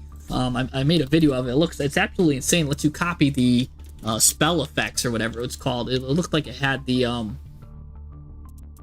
end of time or whatever it is at the end. No, what's his name? But there's a deadly fiend ritual coming out in the future. I just want to talk about it real quick. A fiend. Oh, what am I going here? Fiend. A ritual fiend. It's this guy. It's Demise, but it's like the new Demise that's coming out. He's a fiend ritual that's gonna be disgusting. By the way, that's coming out. Armageddon. Yeah. He's coming out. He's gonna be absolutely disgusting. Oh, and I just got rid of the one Readying of Rights. So yeah, I would definitely consider the rights, the Readying of Rights, one Readying of Rights. So that's something that we can do instantly that makes this deck just simply better. It's a complete upgrade. Like there's like, all right, it plays into Droll, but our deck already played into Droll anyways, so it didn't matter. You lost nothing, you gained everything. Wallacart, I love Wallacart. It's the same thing as pre-preparation of rights, pretty much, but for Novell. 2 Lightning Storms there. You're just running Chef. That's the wrong one. Hold on. Why are you doing that? Oh, you're not running, oh, you're only running Bay Grill and Foya Glassa? Wow. Interesting.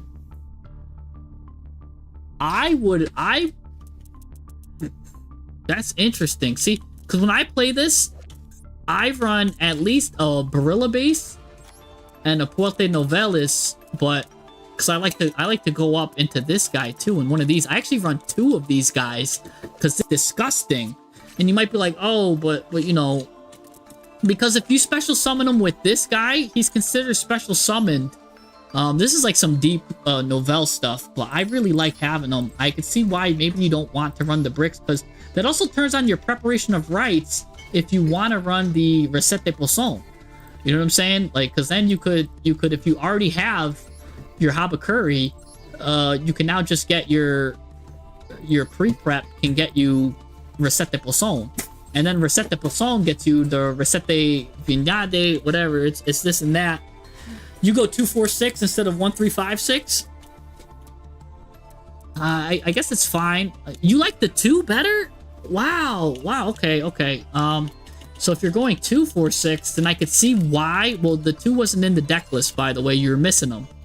Because then yeah, I could see you playing that and that. Because then that turns this guy on. So if you go 2-4-6, that's fine also, I guess. Yeah, but I like 1-3-5-6. Just because this guy gets a quick effect, and then he also gets a search. But okay, to each his own. I'll play your rules. 2-4-6 plus the Angry Burgers here. These are good here. These are good here. Everything's good, man. That deck list looks fine.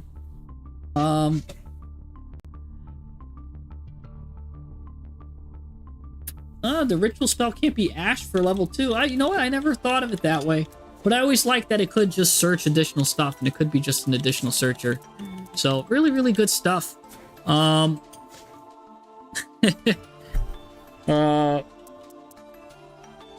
this is a great deck list. Yeah, preparation can search you any of these. It can also get you your ritual spells back, which is good. And this doesn't even count to the 7 playset rule. You're running the engraver. Just remember, track can also get you your chef. This is exactly how I like to play it, and I saw how you played it, and you played it very well. You're playing the high impact board breakers, which I like when you're playing a 2-card combo deck. I must have added a card somewhere. So I'm just going to take this out for now, but that's fine that you want to run evenly at 3. You're running Great Purification. That's fine. I don't like to put it in, but you're running a big enough deck that it's kind of buried anyways. I think this is a perfect deck in terms of how this list plays. The biggest upgrade is the Miracle Raven, Readying of Rites. I think you'll like that change. The Diviner stuff is here. Let's see what you got here. This is all good. You're playing Fiendsmith with this W-Ball Gorgon, which I really like. This is a good deck list, man. I think it's solid. It's such a solid list. Yeah. No, this is solid one. Let me show you what I'm cooking up and how it's similar and different. Just to give you like a little bit of spark. That's Novell Voiceless. Oh, did I get rid of my Novell Christian? No, Cooking Mitsu. It's right here. I was like, it's one of my favorite decks. I'm in a 59 card list somehow, probably because it was my second Maxi I got rid of. But my impact, I'm running Droll, I guess. 3 of these, as you can see, these. I'm running 2 of these. I'm running 3 Chefs. But again, I'm running 2 Barilla bases. I do play all of the Novels because I like running up my list.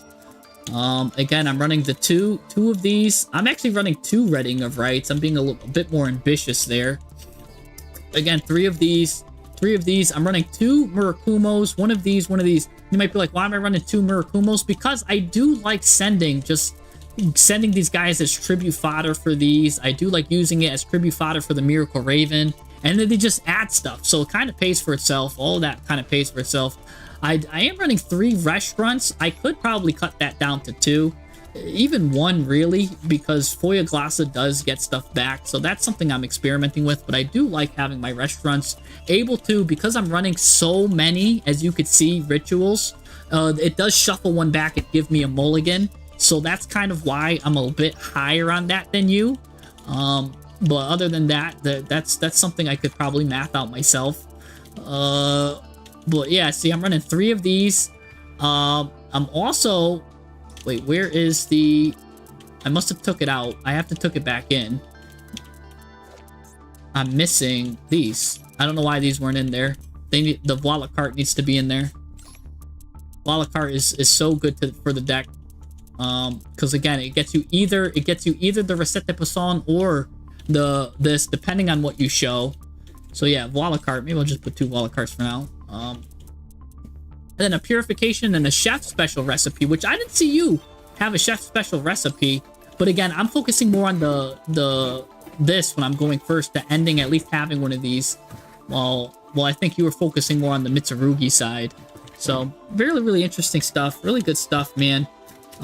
Here's my extra deck list I was playing. I was going more on the level 8 side with, like, you know, either sending stuff and then going up into Titanic Galaxy to counter Draco Tail. You know, I had 2 Dynamundos. Since we're playing lizard stuff, reptiles, we could always just play a lizard dose that just draws us one and is a form of interaction. I was playing Ashland U1000 because I had another ritual card here that wasn't dark, but since they're all darks, I can actually get rid of this now. Because I was running a light one. I think it was, what can we call it, Herald.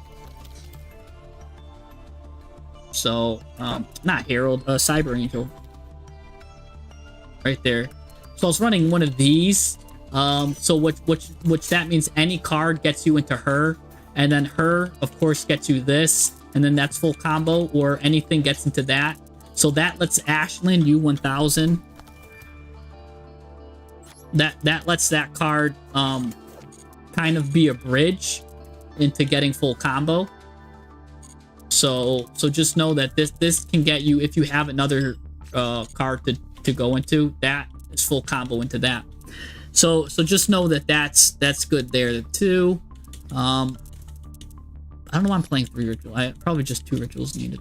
I don't know why that was at 3. So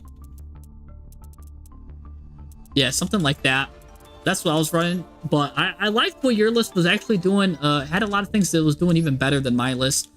Again, your board breaking presence is much more potent than mine. Mine was more gas. I think yours is more kind of concise, and because of that, I think yours is more consistent. You're better at going second than my list was, which I really like. I think mine was more set up to go into the Novell stuff, because I do like just having a Novell there with the level 3 in my hand. You know how hard that goes. And yeah, no, it's really good. I think both of our lists, like people that are into Novell, can learn a lot from both of these lists and the different styles. That's why I like to see how you played it. And I could see that you were definitely favoring more of like the Habakiri stuff, and then you kind of finished with the Bay Grill and this. Well, it's funny, I like to start my opponent's interruptions with the Chef de Novels and go into that, and then kind of finish with the Mitsurugi. So it's kind of interesting how we played ours, and we played ours a bit different. So that's really cool. And it's always good to watch another Novell Mitsurugi player, fellow Mitsurugi player. And if anyone's wondering, this deck list right here will be able to get you to Master 1, no problem. I was able to get to Master 1 last season with it. You can see that it was right there at the top. So yeah. Anyways, it's already really late, guys. I know there's a lot of people that I still had to get to, and I'm sorry if I didn't get to you guys. But I gotta eat some food, and it's really late. So I didn't eat. But thank you guys for all the donations. I still have a lot of people that I didn't get to. Don't worry, like BB, GH, Vato, all of you guys are here. A Sedon, I know you were here since the beginning. When you're next here, you're going right to the top. Same thing with Bato, VVH, Kaplan, Thanker, the other Juan, Tobias, Bronco, Polo, PK. You guys are all on the list, man, and so I didn't forget about you guys. But and then plus another others. Like it went to other things, but you know, I like to take I probably take like 20 minutes per person. So really, I really like to take my time with these lists. So, so you know, sometimes I'll get to it, sometimes I won't. But this one, so yeah, no, if you guys want to get on the list and you want to support the channel, you guys can always just sub or give a donation, because that always helps me out. That helps our channel out a lot. If you guys still want your deck list reviewed, in the Discord, there is a deck list for review channel. It can get peer reviewed, by the way. So even if I can't get to it personally, the people in my Discord are, honestly, some of them have bigger brains than me. I'm talking about, they're like mega mind. They're big brains. Yeah. So, a lot of people are willing to help. So if you want to check out the Discord, it's in the description. Definitely check that out, guys. But thank you guys for everything that you do, man. And yeah, no, thank you guys. I love you guys. I'm glad you guys love me because yeah, I love you guys. So real fun stuff, man. Yeah, so definitely check out the Discord. We have a review section, and it will be reviewed by even greater minds than me. And then I do review some too. And like I was looking at someone was cooking something crazy today that we were mathing out something. Oh my gosh, it was such a unique list. And yeah, no, there was such a lot of unique lists. I stream every Monday and Wednesday, guys. So every Monday is like just me like laddering, just chatting, yapping, you know, beating metas with dumb stuff. And then every Wednesday I like to do the deck doctors. So yeah, something like that. So Monday and Wednesday, and I'll see you guys. So yeah, but no, thank you guys for all the help and support you guys gave me today. I'll see you guys next time. I'm glad you guys learned a lot. Thank you guys all for being here. Thank you.